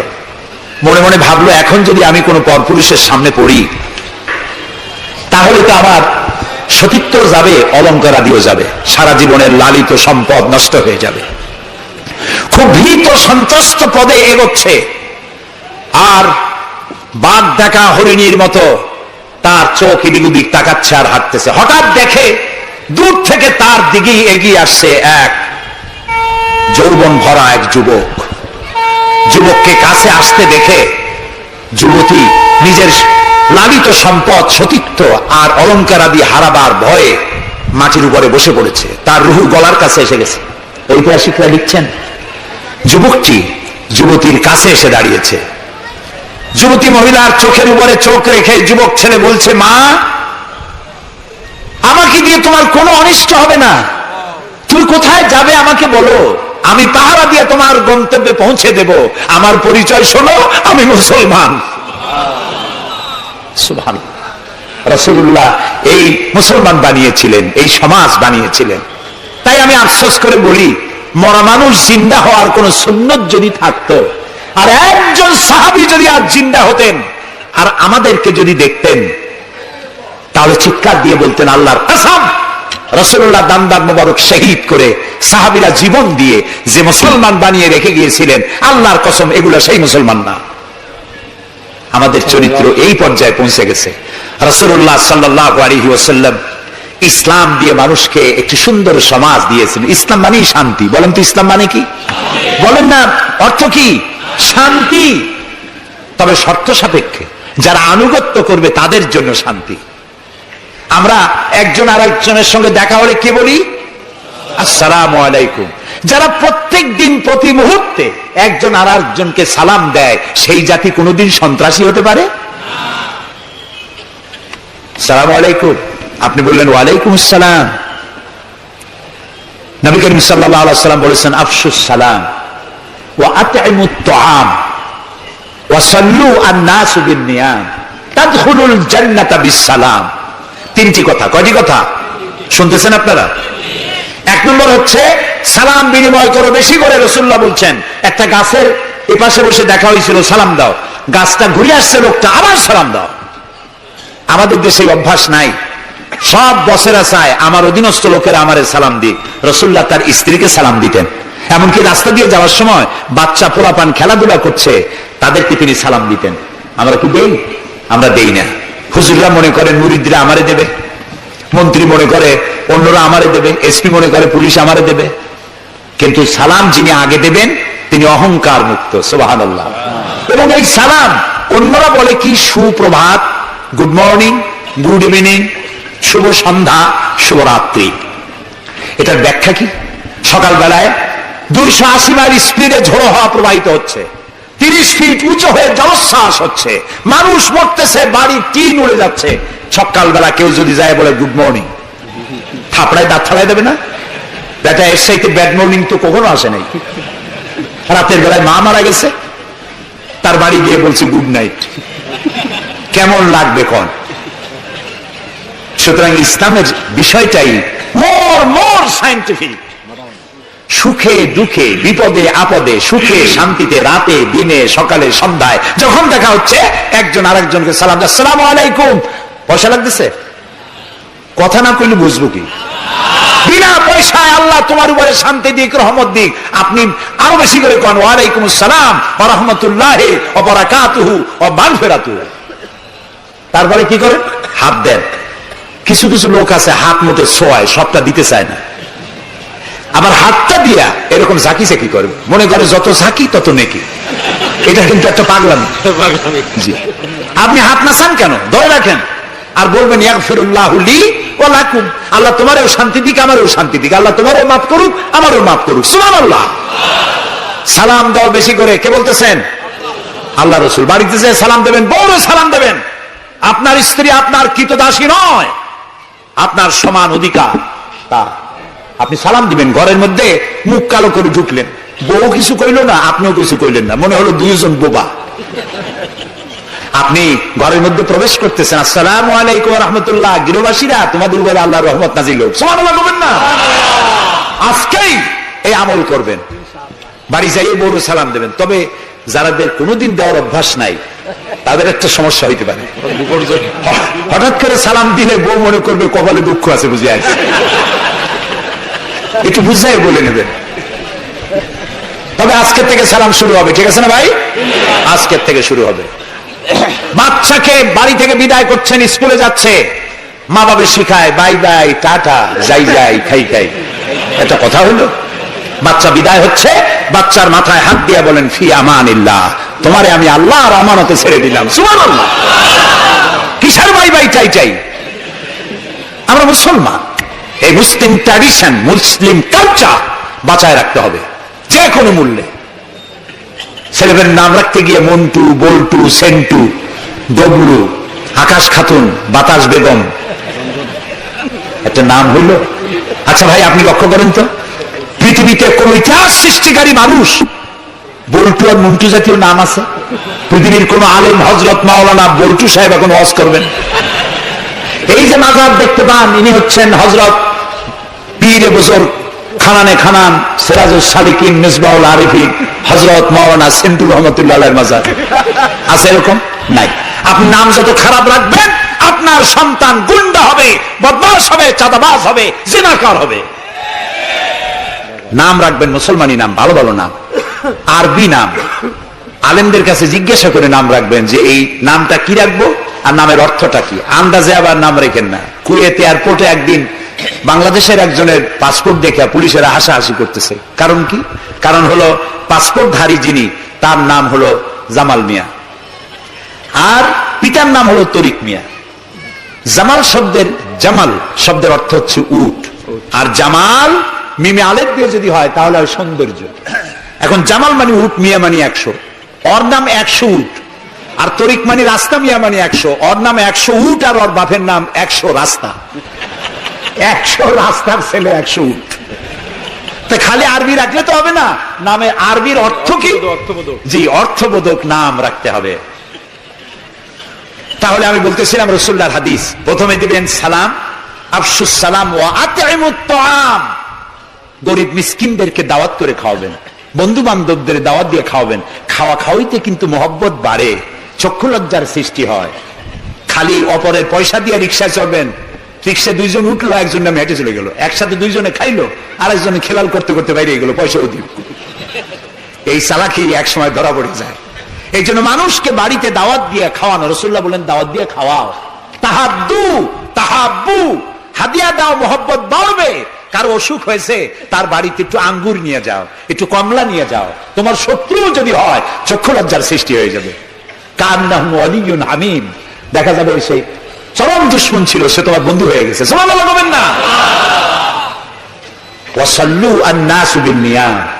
আর 3 নম্বরে, মানুষ যখন ঘুমায় থাকে তখন তুমি নামাজ পড়ো। কোন সময়? কোন তো? ও, তাও তো আপনারা জানেন, মধ্যরাতের পরে যখন মানুষেরা ঘুমায় থাকে তখন তুমি নামাজ পড়ো। এ রাখলে কেন? কারণ মানুষের কাছে সব থেকে বড় ভালোবাসার সত্তাকে বলে আল্লাহ, তারপরে আল্লাহ রাসূল। এখন যাকে ভালোবাসি তার সাথে তো প্রেম করতে হবে। প্রেম কি নোটিশ দেওয়া হয়? SMS করে আজকাল হয়। কিন্তু ভালোবাসা বিজ্ঞাপন দিয়ে হয় না, মাইকিং করে হয় না। ভালোবাসা হয় কিসে? কন্ত প্রেম কিসে হয়? লজ্জা করে বলতে, করছেন তো এক সময়, গভীরে, রাতে, অন্ধকারে একাকিত্বে ভালোবাসা হয়। তো মানুষের সবচেয়ে প্রিয় হচ্ছেন আল্লাহ তাআলা, প্রিয়তম। এর থেকে প্রিয় আর মুসলমানদের জন্য কেউ হইতে পারে না। দিনের কোলাহল পূর্ণ অবস্থার ভেতর দিয়ে তুমি তার সঙ্গে আবেগময় কণ্ঠে কথা বলতে পারবে না, এটা আল্লাহ তাআলা জানেন। তাই আল্লাহ তাআলা বলেছেন ওয়াজআলনা নাহারা মাআশা, দিন বানাইছি রোজগার করার জন্য, কাজ করো, বসে থাকবে না। ফাইযা কুদিয়াতিস সালাত ফান্তাশিরু ফিল আরদ, নামাজ পড়া হয়ে গেছে, মসজিদে বসে থাকতে পারবে না। অভিশাপ, জোহরের নামাজে রক্ত হয়েছে, অফিস বন্ধ করে নামাজ পড়ো, জোহর পড়ো, সুন্নাত পড়ো। নফল পড়তে পারবে না জোহরের সময়, তাসবিহ পড়তে পারবে না, কারণ এই তাসবিহ পড়ে নফল পড়ে সময় নষ্ট করে পূর্ণ বেতন দিলে বেতন হালাল হবে না। মেডিকেল দিয়া সুস্থ মানুষ সেবা দিতে যাবা, পয়সা হারাম, নেক পয়সা হবে না, হালাল পয়সা কামাই দিতে হবে। সেল্লার নাম বললাম বলে তাবলিগী ভাইরা অসন্তুষ্ট হবে না, একটা দৃষ্টান্ত দিলাম। আমি তাবলিগী ভাইদেরকে শ্রদ্ধা করি, সম্মান করি, তারাও দ্বীনের কাজ করছে। সুতরাং মসজিদের ভেতরে আপনি নামাজ পড়ে আল্লাহ তাআলা বলছেন কি শোনেন, ফরজ, ফাইযা কুদিয়াতিস সালাত ফান্তাশিরু ফিল আরদ, নামাজ পড়া হয়ে গেছে, বেরিয়ে যাও। কোথায় যাও? দুনিয়ায় যাও, হাটে যাও, বাজারে যাও, কলেজে যাও, কারখানায় যাও, আদালতে যাও, শিক্ষা প্রতিষ্ঠানে যাও, চাষ করতে যাও, যাই কি করো? আবতাগু মিন ফাদলিল্লাহ, আর আমার রিজিক, আমি যে তোমারে অনুগ্রহ করেছি, রিজিক দিয়েছি, ওই রিজিক তালাশ করে আনো। সুবহানাল্লাহ। প্রিয় ভাই সব, হযরত ওমর রাদিয়াল্লাহু তাআলা আনহু মসজিদের ভিতরে দেখলেন কিছু লোক বসা, জোহরে দেখলেন, আসরে দেখলেন, মাগরিবে দেখলেন, এশায় দেখলেন, পরের দিন ফজরের সময় সেই একই জায়গায় কয়েকটা লোক, একই লোক দেখে জিজ্ঞেস করলেন তোমরা কারা? বলল নাহনু মুতাওয়াক্কিলিন, আমরা আল্লাহর উপরে ভরসা করি এবং আল্লাহর উপরে ভরসা করে এখানে জিকির আজগার করি। খাও কি? কয় যে আমাদের এই জিকির আজগার দেখে পাশের লোকেরা ভাত রাইন্দে আমাকে খাওয়ায়। রাসূলুল্লাহ বললেন তোমরা তো মুতাওয়াক্কিলুন, তোমরা তো অন্যের উপরে নির্ভরশীল, আল্লাহর উপরে তো নির্ভরশীল তোমরা নও। শোনো, আগামীকাল এই জোহরের নামাজের পর যদি তোমাদেরকে এখানে বসা দেখি, ব্যাট মেরে মসজিদ থেকে বের করে দেব। মসজিদে নির্দিষ্ট সময় নামাজ পড়তে আসবে, বাকি সময় কাজ করতে হবে মানুষের জন্য, নিজের জন্য, জনগণের জন্য, রাষ্ট্রের জন্য। এর নাম ইসলাম। এর নাম কি? ইসলাম। বাস্তবমুখী, বৈরাগ্য নয়। আপনি দিন কায়েমের জন্য, আল্লাহর বেশি জিকির আজগার করার জন্য জঙ্গলে যাবেন, লা রাহবানিয়াতা ফিল ইসলাম, ইসলামে বৈরাগ্যবাদকে সমর্থন করে না। কথা বুঝে আসছে? সুতরাং আপনি রাত্রি বেলায়, দিনের কোলাহলপূর্ণ সময়, আপনি আল্লাহর সাথে প্রেম করতে সময় পাচ্ছেন না। আল্লাহ তাআলা বলছেন ওয়াজআলনাল লাইলা লিবাসা ওয়াজআলনা নাওমাকুম সুবাতা, রাত্রে বানাইছি, রাত্রিকে বানাইছি শান্তির আচ্ছাদন। সুবহানাল্লাহ বলবেন না? রাত হলো শান্তির আচ্ছাদন। তীর্যক রৌদ্রের তীব্র প্রখারকে বন্ধ করে দিয়ে রাতের একটি অন্ধকারের চাদর দিয়ে, কালো চাদর দিয়ে পৃথিবীটাকে ঢেকে দিলাম। আর একটু শান্তির জন্য চাঁদ আর তারকার নামে কিছু ডিম লাইট জ্বালাই দিলাম। গভীর রাত্রে ওঠো, মানুষ যখন ঘুমায় তখন তুমি সেজদায় পড়ে কাঁদো। রাসূলুল্লাহ বলেছেন অনুশোচনা আর অনুতপ্তের এক ফোঁটা পানি নাকের অর্ধেক আসতে না আসতে আল্লাহ তাআলা ওই ক্রন্দনরত বান্দাকে মাফ করে দেন। সুবহানাল্লাহ। এই তিনটি কাজ যে করবে, কয়টা কাজ? তিনটি। এই তিনটি কাজ যারা করবে তাদখুলুল জান্নাতা বিসসালাম, আখরাজাহু মুসলিম, মুসলিম শরীফের হাদিস। রাসূলুল্লাহ বলেছেন এই তিনটে কাম করো, শান্তির সাথে জান্নাতে চলে যাবে। তাহলে যে জাতির জীবন ব্যবস্থার নাম কি? ইসলাম। আর আমাদের নাম মুসলমান। সব জায়গায় কিন্তু শান্তি, দেখা হইলে সালাম। আল্লাহর নাম কি? শান্তি। আর আল্লাহর এক নাম কি? সালাম আছেন আল্লাহর নাম, আল্লাহর নাম শান্তি। তারপরে নামাজ পড়ে শেষ করার পরই ডান দিকে বাম দিকে কি বলি? নামাজ পড়েও বলি আসসালামু আলাইকুম ওয়া রাহমাতুল্লাহ। জীবনের শেষ নামাজ কোনটা? জানাজা। তার শেষ কথা কি? আসসালামু আলাইকুম ওয়া রাহমাতুল্লাহ। এরপরে মুমিনদের লাস্ট ডেস্টিনেশন দারাকা দারাস সালাম, শেষ জায়গা কোথায়? জান্নাত। এই যাদের ধর্ম, এই যাদের দিন, এই যাদের জীবন ব্যবস্থা, সেখানে আল্লাহর আইন প্রতিষ্ঠার নামে বোমা মারা লাগবে? জবাব দেন। সন্ত্রাসী তৎপরতা করা লাগবে? কোন নবী, কোন রাসূল সন্ত্রাসী তৎপরতা চালিয়েছেন, মানুষ হত্যা করেছেন, এর কোন নজির আছে পৃথিবীতে? আছে? পৃথিবীতে নাই। আপনারা বলতে পারেন তাহলে রাসূলুল্লাহ যুদ্ধ করছিলেন কেন? নবী করিম সাল্লাল্লাহু আলাইহি ওয়াসাল্লাম যত যুদ্ধ করেছিলেন সব ছিল ডিফেন্সিভ, আত্মরক্ষামূলক। তিনি নিজে যুদ্ধ শুরু করেছেন, এর কোনো নমুনা নাই। একটি হাদিস পাওয়া যাবে না যে নবী করিম সাল্লাল্লাহু আলাইহি ওয়াসাল্লাম ক্ষমতা গ্রহণ করার পর সাহাবীদের রাতের বেলায় পাঠিয়ে দিয়েছেন, ওই গ্রাম আমার উপর ঈমান আনে নাই, বাড়ি শুদ্ধ জ্বালায় দাও, হত্যা করো, বলেছেন? সুবহানাল্লাহ। বন্দীরা এসেছে, বন্দীদেরকে তিনি শক্ত করেছেন, বন্দীদের খাবার দিয়েছেন, থাকার দিয়েছেন, আর বলেছেন কোন বন্দী যদি একটা নিরক্ষর লোককে অক্ষর জ্ঞান সম্পন্ন করাতে পারে, স্বাক্ষর দিতে পারে, এই জ্ঞানটুকুন যদি দিতে পারে, এর বিনিময়ে তাকে মুক্তি দেওয়া হবে। আজকে আমেরিকা আমাদেরকে ভদ্রতা শিখায়, বন্দীদের সাথে তোমরা কি ব্যবহার করেছো? আর গরিব কয়েকখানায় কি অসভ্য বর্বরতা তোমরা করেছো, পৃথিবীর ইতিহাসকে ম্লান করে দিয়েছো, সভ্যতার মুখে কালিমা লেপন করেছো। আল গরিব কয়েকখানার তারা কি করেছে আমি ভাষা দিয়ে ভদ্রলোকের সামনে তা উচ্চারণ করতে পারবো না। গোয়েন্তানামা বলতে যেটা পৃথিবীর নরক বলা যায়, পৃথিবীর জাহান্নাম, মুসলমান কয়েদিদের সামনে কোরআন শরীফ খুলে কোরআনের উপরে পেশাব করেছে তারা। একজন মুসলমান হাত পা বান্দা তার সামনে কোরআনে পেশাব করলে তার অবস্থাটা কি হয়? সে তো আত্মহত্যা করতে চায়, তখন আমার জীবন চলে যাক, কোরআনের অমর্যাদা তো সহ্য করা যায় না। তোমরা তাই করেছো। তোমরা ইরাকে 70 বছরের বৃদ্ধা নারীকে দুই পার দুই হাতের উপরে ভর করে গাধার মতো বানাইয়া তার পিঠের উপরে তোমরা চলে বাজারে বাজারে ঘুরেছো। তোমরা সেই জাতি, তোমরা নারীত্বের অমর্যাদা করেছো, মনুষ্যত্বের অমর্যাদা করেছো। বাংলাদেশকে গণতন্ত্র শিক্ষা দেওয়ার জন্য তোমাদের আসার কোনো জরুরত নাই। গণতন্ত্র আমাদের কাছ থেকে শিখে যাও, সভ্যতা ভদ্রতা আমার দেশ থেকে শিখে যাও। তোমরা সাম্প্রদায়িক সম্প্রীতির কথা বলো, আমার দেশ থেকে শেখো। আমার দেশের হিন্দুরা রোজার মাসে মসজিদের পাশে যত মণ্ডপ ছিল, মাগরিবের আজানের সময় কেউ ঢোল বাজায় নাই, মাইক বাজায় নাই, ঠিক না? আমার দেশের মুসলমানেরা তাদের সারাদিন রোজা রেখে তাদের গান বাজনা চিৎকারে গান অস্থির হয়েছে, কিন্তু কেউ যে বলে নাই যে ঢোল বাজাইতে পারবা না, গান গাইতে পারবা না, বলেছে কেউ? সাম্প্রদায়িক সম্প্রীতি এখানে তোমরা খুঁজে পাও যেখানে সম্প্রীতি নাই। কোথায় সাম্প্রদায়িক সম্প্রীতি নাই? সব জায়গায় সাম্প্রদায়িক সম্প্রীতি। সব থেকে পৃথিবীর মধ্যে বাংলাদেশে সাম্প্রদায়িক সম্প্রীতি সব থেকে বেশি। দেশের বদনাম বিদেশে গিয়ে এত বলে মানুষ চিন্তা করতেও কষ্ট হয়। এখন ধুলা তুলেছে দ্রব্য মূল্যের জ্বালায় বাংলাদেশ নাকি শেষ। আচ্ছা ভাইরা, দ্রব্য মূল্য পৃথিবীতে কোথায় না বেড়েছে? তবে আমাকে বলতে হবে দ্রব্য মূল্যের কারণে বরিশালে না খাইয়া মরছে কয়জন? আমি আপনার কাছে হিসাব চাই, বলেন। মরেছে একজনও? বাংলাদেশে মরছে একজনও? দ্রব্য মূল্য বাড়তে পারে, কিন্তু ক্রয় ক্ষমতাও তো বেড়েছে মানুষের, আলহামদুলিল্লাহ বলেন। আমি তো সেদিন আমার পিরোজপুরে দেখলাম এক রিক্সাওয়ালা, তার বাড়িতে শামিয়ানা টানানো। আমি জিজ্ঞেস করলাম এই বাড়িতে কি বিয়ে নাকি? বললো যে একটা রিক্সাওয়ালা অমুক, তারা চিনলাম, তার বাড়িতে বিয়া।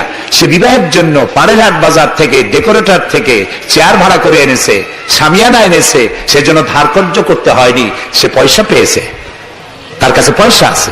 বিজিডি, বিজিএফ, তারপরে বৃদ্ধ ভাতা, বয়স্ক ভাতা, এরপরে মুক্তিযোদ্ধা ভাতা, উপবৃত্তি, টিয়ার, কাবিখা, বিভিন্ন রকমের বিভিন্ন পদ্ধতিতে মানুষের দুয়ারে ক্রয় ক্ষমতার জন্য সরকার টাকা পৌঁছে দিয়েছে। যদি 4-5 বছর আগে সে কত পাইতো আর এখন কত পায়? সেটাই কথা। 1 টাকা যখন চাউলের শেষ ছিল তখন মানুষ না খেয়ে মরতো, এখন 20-22 টাকা তাতে না খেয়ে মরছে না। আলহামদুলিল্লাহ বলে, আলহামদুলিল্লাহ বলে। সুতরাং এই সব বাজে কথা বলে মানুষকে বিভ্রান্ত করার কোনো সুযোগ নাই। যাক, এটা আমার পয়েন্ট না।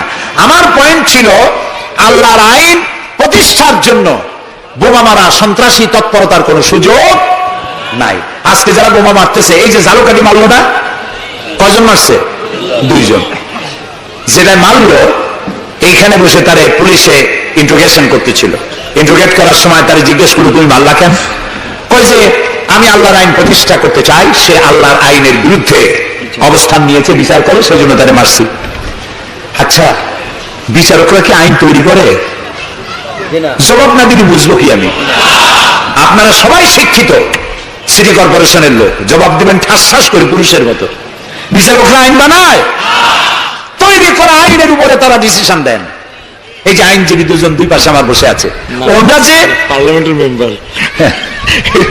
আদালতে এই জন্য এমপি কে দেখে দেয়। জি, তো এই যে দুইজন আইনজীবী বসে আছেন আমার পাশে, ওনারা প্রতিষ্ঠিত আইনের উপরে ওনারা আর্গুমেন্ট করেন। আমার দেশে যত আইন আছে, সিভিল ল যেটা, সেখানে তো ইসলামী আইন আছে, আছে না বলুন কেন? আন্দাজে সিভিল লর মধ্যে আছে, ক্রিমিনাল লর মধ্যে কিছুটা নাই, কিন্তু সিভিল লর মধ্যে আছে।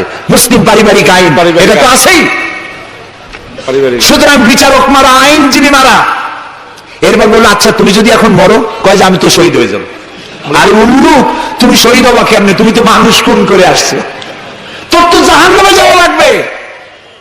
চট্টগ্রামে যে মারলো, মা বোমা মারতে গিয়ে দুইটা হাত গেছে, দুইটা পা চলে গেছে। তারপরে তাকে হসপিটালে নেওয়া হয়েছে, পানি চাইছে, এক নার্স পানি দিয়েছে বাম হাত দিয়ে। সে কয় যে বাম হাতে পানি খাবো না। তুই মুসলমান? কয় যে নার্স বলছে আমি মুসলমান। বাম হাত দিয়ে পানি দিলা কেন? আমি তো মুসলমান, না নেতে পানি দাও। আমি শুনিয়া পরে এক বক্তৃতা বললাম, আসছে মানুষ খুন করিয়া ওখান বাম হাত আর ডাইন হাত তালাশ করে। একজনের নাকি মোষ ছিল খুব বড়, আছে না এরকম কিছু মোষওয়ালা, বড় মোষ, ঠোঁট ঢাকা। কিছু কবি বুদ্ধিজীবী, এরা কোন রকম বুদ্ধিজীবী হতে চাইলে এরকম একটু মোষ টোষ বড় থাকা লাগে, চুল টুল 5-6 মাস কামায় না, এরকম একটা অবস্থা। আর মাথাটা ইন্টারন্যাশনাল এয়ারপোর্ট, চুল টুল নাই, স্টেডিয়ামের মতো, চতুর্দিকে কিছু দর্শক আছে, মাঝখানে খালি। তো এইরকমের একজন মোষওয়ালা, ঘন মোষ, এত বেশি মোষ যে টর্চ মারিয়াও বোঝা যায় না যে লোকটা হাসে না কান্দে। ওই রকম এক মোষওয়ালা লোকের মদ খাওয়ার অভ্যাস ছিল। মদের গ্লাস বাম হাতে, আর ডান হাত দিয়ে মোষগুলো উঁচু করিয়া বাম হাত দিয়ে মদ খাইতেছে বহুত কষ্ট করে। একজন জিজ্ঞেস করলো, ভাই তুমি মদ খাওয়াতে এত কষ্ট করতেছো কেন? ঢকঢক করে গিললেই তো হয়, মোষগুলো উঁচু করে নেছো। কয় যে ভাই, হযরত ওলামায়ে কেরামের মুখে শুনছি পানি টানি কিছু খাইতে গেলে মোষ লাগলে মাকরুহ হয়। ও খাইতেছে মদ, ও মানুষ খুন করে আসছে, আর ও বলতেছে যে আমি বাম হাতের পানি খাবো না। বেটা তুই জাহান্নামে যাবি। আল্লাহ তাআলা বলেছেন, ওমাই ইয়াকতুল মুমিনান মুতাআম্মিদান ফাজাযাউহু জাহান্নাম খালিদান ফিহা ওয়া গাদাবাল্লাহু আলাইহি ওয়া লানাহু ওয়া আ'আদ্দা লাহু আযাবান আযীমা। আল্লাহ তাআলা বলেছেন, যে ব্যক্তি কোনো মানুষ হত্যা করে, মুমিন হত্যা করে ইচ্ছে করে, তার একমাত্র শাস্তি হলো জাহান্নাম। কে বলতেছে? আল্লাহ তাআলা। জাহান্নাম এবং আল্লাহর লানত, এবং চিরকাল সে জাহান্নামে থাকবে। আল্লাহ তাআলা আরো বলছেন, ওমান কাতালা নাফসান বিগাইরি নাফসিন আও ফাসাদিন ফিল আরদ ফাকান্নামা কাতালান নাস জামিআ। যদি বিচারকরা বিচারের মাধ্যমে কাউকে মৃত্যুদণ্ড না দেয়, এরকম কোন মানুষকে কেউ যদি হত্যা করে, সে একটি মানুষ হত্যা করলো না, সেজন্য বিশ্বের সমগ্র মানব গোষ্ঠীকে হত্যা করলো। একটা মানুষ হত্যা করার অপরাধ হচ্ছে বিশ্বের সব মানুষ হত্যা করার সমান। ওমান আহিয়াহা, আর কেউ যদি একটি মানুষকে বেঁচে থাকার সুযোগ করে দিল, ফাকান্নামা আহিয়ান নাসা জামিয়া, সেজন্য সারা পৃথিবীর মানুষগুলিকে বেঁচে থাকার জন্য সুযোগ করে দিল। যারা মানুষ হত্যা করে তাদের শাস্তি কি?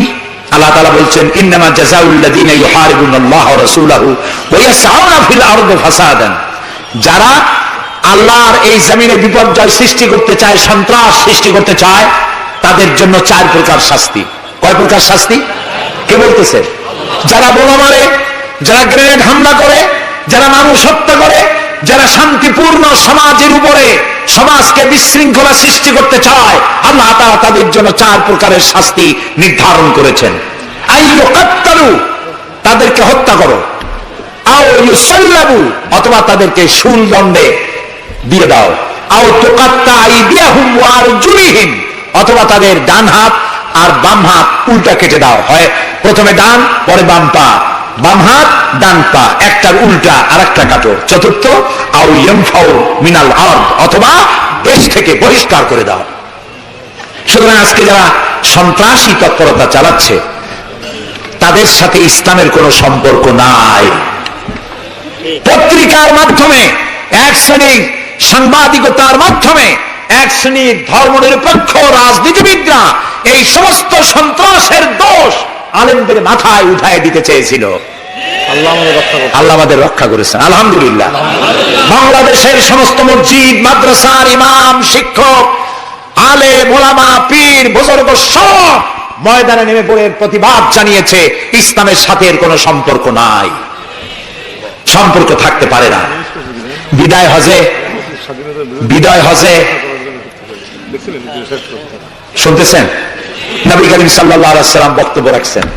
বিদায় হজে নবী করিম সাল্লাল্লাহু আলাইহি ওয়াসাল্লাম বললেন, ও সাহাবীরা আজকে কোন দিন? তারা বললেন আজকে 9 জিলহজ, ইয়াউমে আরাফা। এটা কি মাস? তারা বললেন জিলহিজ্জা, এটা জিলহজ মাস। যে ঘর তোমরা তওয়াফ করে এই ঘরটা কার? সাহাবীরা বললেন এটা আল্লাহর ঘর।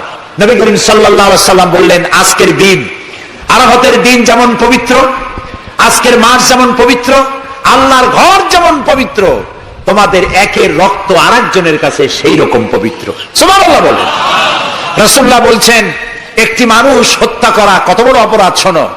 গোটা বিশ্ব ধ্বংস হয়ে যাওয়া আল্লাহর কাছে সহজ, একটা মানুষ হত্যা করা এর থেকে বেশি কঠিন আল্লাহর কাছে। এবং কিয়ামতের দিন আল্লাহ সর্বপ্রথম হত্যার বিচার করবেন।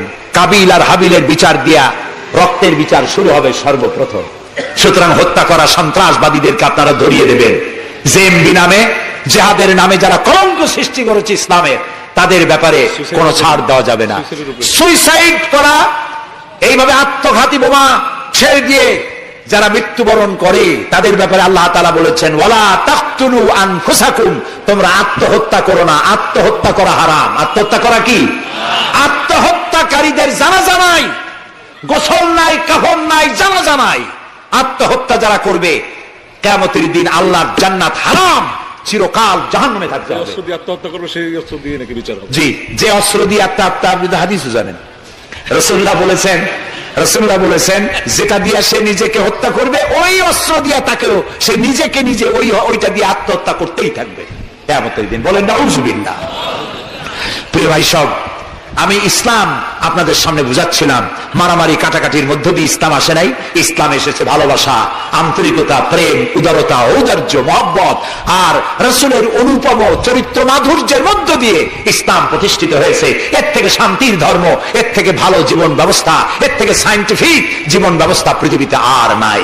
এই ইসলাম এর মধ্যে আল্লাহ আমাদেরকে পয়দা করেছেন, বলি আলহামদুলিল্লাহ। আজ আর বলবো না, বাকি কথা বলবো আগামীকাল ইনশাআল্লাহ। আর ঢাকা থেকে কয়েকটা লাইব্রেরি, মোবাইল লাইব্রেরি এসছে, এখানে বইপত্র পাওয়া যায়। বিশেষ করে যে কোরআনের তাফসীর আমি করতেছি, এতক্ষণ কোরআনের ব্যাখ্যাই বলেছি।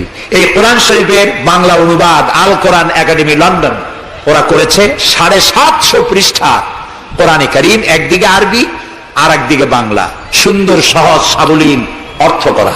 এটি মাত্র 120 টাকা হাদিয়ায় তারা দেয়। এটি ছাপা খরচও না, শুধু মানুষেরা বেশি করে জানুক সেই জন্য তারা বিতরণ করছে। আপনারা যাওয়ার সময় নিয়ে যাবেন। আর তাফসীর জানার জন্য তাফহিমুল কোরআন, বর্তমান বিশ্বের শ্রেষ্ঠ তাফসীর তাফহিমুল কোরআন পড়ার আহ্বান জানাচ্ছি। এখন মোনাজাত হবে। আগামীকাল আপনারা আপনাদের ভাই, আত্মীয় স্বজন সবাইকে নিয়ে আসবেন, যাতে ইসলাম কি তার ব্যাখ্যা পূর্ণাঙ্গভাবে আমরা জানতে পারি। 19 নম্বর আয়াত সূরা আলে ইমরানের ব্যাখ্যা কালকে দেওয়া হবে। ربنا ظلمنا أنفسنا وإن لم تغفر لنا وترحمنا لنكونن من الخاسرين। আয় আল্লাহ তাআলা, হাজার হাজার মুসলমান নরনারী দীর্ঘক্ষণ ধরে তোমার কোরআনের কথা শুনেছি, নবীর কথা শুনেছি। আল্লাহ তাআলা মেহেরবানি করে আমাদের জিন্দেগীর গুনাহ খাতাকে মাফ করে দাও রব্বুল আলামিন।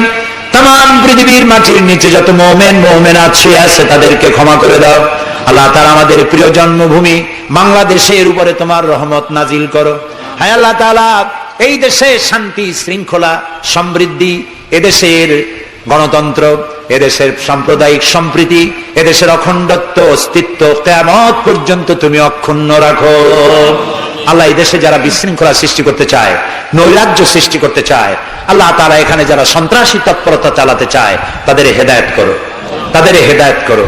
হেদায়েত যদি ওদের নসিবে না থাকে, তাহলে দুষ্টদের হাত থেকে, এই দুষ্ট রাহু এর থেকে আল্লাহ তাআলা এদের কবল থেকে, এদের খপ্পর থেকে, এদের ষড়যন্ত্র থেকে, এদের চক্রান্ত থেকে 56,000 বর্গ মাইলের এই ছোট্ট দেশ আর এই 14-15 কোটি মানুষকে আল্লাহ তুমি রক্ষা করো। আমার বন্ধুগণ, ইসলামী বিপ্লবীর দাওয়াতের পর্যায়ে মক্কি জিন্দেগিতে যখন সূরাগুলি রাসূলের আসতেছিল সেই সময় আল্লাহ রাব্বুল আলামিন বলেছেন ওয়াহাদাইনাহুন নাজদাইন, আমি কি উভয় স্পষ্ট পথ তাদেরকে দেখাই দেই নাই? উভয় স্পষ্ট পথ তাদেরকে দেখানো হয়েছে। ফালাকতাহামাল আকাবাতা ওয়া মা আদরাকা মাল আকাবা ফাক্কু রাকাবা। তুমি কি জানো, তারা আসল কথা হলো তারা সেই দুর্গম বন্ধুর ঘাঁটিটি অতিক্রম করতে চায় না। তুমি কি জানো সেই বন্ধুর দুর্গম ঘাঁটিটি কি? তা হচ্ছে শৃঙ্খল বন্দি দশা থেকে মানুষদেরকে মুক্ত করে দেওয়া। আর আও ইতআমুন ফি ইয়াউমিন যী মাসগাবা ইয়াতীমান যা মাকরাবা আও মিসকিনান যা মাতরাবা। উপবাসের দিনে নিকটবর্তী এতিম দুঃখীকে খেতে দেওয়া, আর ধুলামলিন মিসকিন যারা আছে তাদেরকে খেতে দেওয়া, যাদের পেটে খাবার নাই ক্ষুধার দিনে খুঁজে খুঁজে তাদেরকে খাবার দেওয়া। এই সমস্ত কাজ যারা করবে আল্লাহ রাব্বুল আলামিন তাদের সম্পর্কে বলেছেন উলাইকা আসহাবুল মাইমানা, কিয়ামতের দিন এদের ডান হাতে আল্লাহ রাব্বুল আলামিন আমলনামা দান করবেন। জোরে কোন সুবহানাল্লাহ। আমলনামা বেঈমান যারা তাদের হাতে আসবে, তাদের কোন হাতে আসবে? বাম হাতে। আর আমলনামা ডান হাতে আসবে কাদের? এই সমস্ত লোকদের যারা এতিমকে মিসকিনকে যারা খেতে দিয়েছে। আর খেতে দিয়ে এতিম মিসকিনদেরকে খেতে দিয়ে তারপরে এর দ্বারা তাদেরকে কোনো খোটা দেয় নাই। তাদেরকে কেন খাওয়াস? কোরআনে কারীম বলছে ওয়ায়ুতঈমুনা আত-তাআমা আলা হুব্বিহি মিসকিনান ওয়া ইয়াতীমান ওয়া আসীরা। আল্লাহর সৎ লোকেরা আল্লাহর ভালোবাসায় উদ্বুদ্ধ হয়ে খাবার খাওয়ায় মিসকিনদেরকে, এতিমদেরকে। আর তারা বলে ইন্নামা নুতঈমুকুম লিওয়াজহিল্লাহি লা নুরিদু মিনকুম জাযাআন ওয়ালা শুকুরা। আমরা যে তোমাদের খাইতে দিলাম, এ খাওয়াচ্ছি শুধুমাত্র আল্লাহকে খুশি করার জন্য। কারে খুশি করার জন্য? আল্লাহরে খুশি করার জন্য। এই খাবারের ব্যাপারে তোমাদের কাছ থেকে কোনো কৃতজ্ঞতা চাই না। যেটা করি সেটা আল্লাহর জন্যই করি, আল্লাহকে খুশি করার জন্য। সুতরাং না কৃতজ্ঞতা চাই, না এর দ্বারা কোনো বিনিময় চাই। আল্লাহ রাব্বুল আলামিন এতিমের মাল সম্পদ আত্মসাৎ করার ব্যাপারে কঠোরভাবে নিষেধ ঘোষণা করেছেন। এতিমের মাল সম্পদ যেন আত্মসাৎ করো না। কোরআনে কারিমে স্পষ্ট ভাষায় বলা হয়েছে ওয়াতুল ইয়াতামা আমওয়ালাহুম ওয়া লা তাবাদদালুল খাবিসা বিত-তাইয়্যিব। এতিমের মাল ধন সম্পত্তি যথাযথভাবে তাদের হাতে ফিরিয়ে দাও। ওয়া লা তাবাদদালুল খাবিসা বিত-তাইয়্যিব, আর তাদের ভালো মালগুলি তোমার খারাপ মাল দিয়া বদলাইয়া দিও না। ولا تأكلوا أموالهم إلى أموالكم إنه كان حوبا كبيرا। আর তাদের সম্পদ তোমাদের সম্পদের সাথে যেন মিশাইয়া হজম করে ফেলে দিও না। এটা অত্যন্ত মস্ত বড় গুনাহ। এ কাজ তোমরা করবে না। এতিমের ধন সম্পত্তি সাধারণত মামা এবং চাচাদের হাতে থাকে, ঠিক কিনা? কথা বোঝেন কিনা? এতিমের সম্পদ থাকে তাদের কাছে, মামা আর চাচাদের কাছেই বেশিরভাগ থাকে। এতিম তো ছোট্ট মানুষ, বড় হতে সময় লাগে। এই ফাঁকে তার ভালো মালগুলি নিয়ে তার বদলে নিজের পচা মাল রেখে দেয়, অথবা তার ভালো সম্পত্তিটা নিজের সম্পত্তির সাথে মিলাইয়া একাকার করে ফেলে দেয়। আল্লাহ রাব্বুল আলামিন কঠোরভাবে নিষেধ করেছেন, খবরদার এই কাজটি করবে না।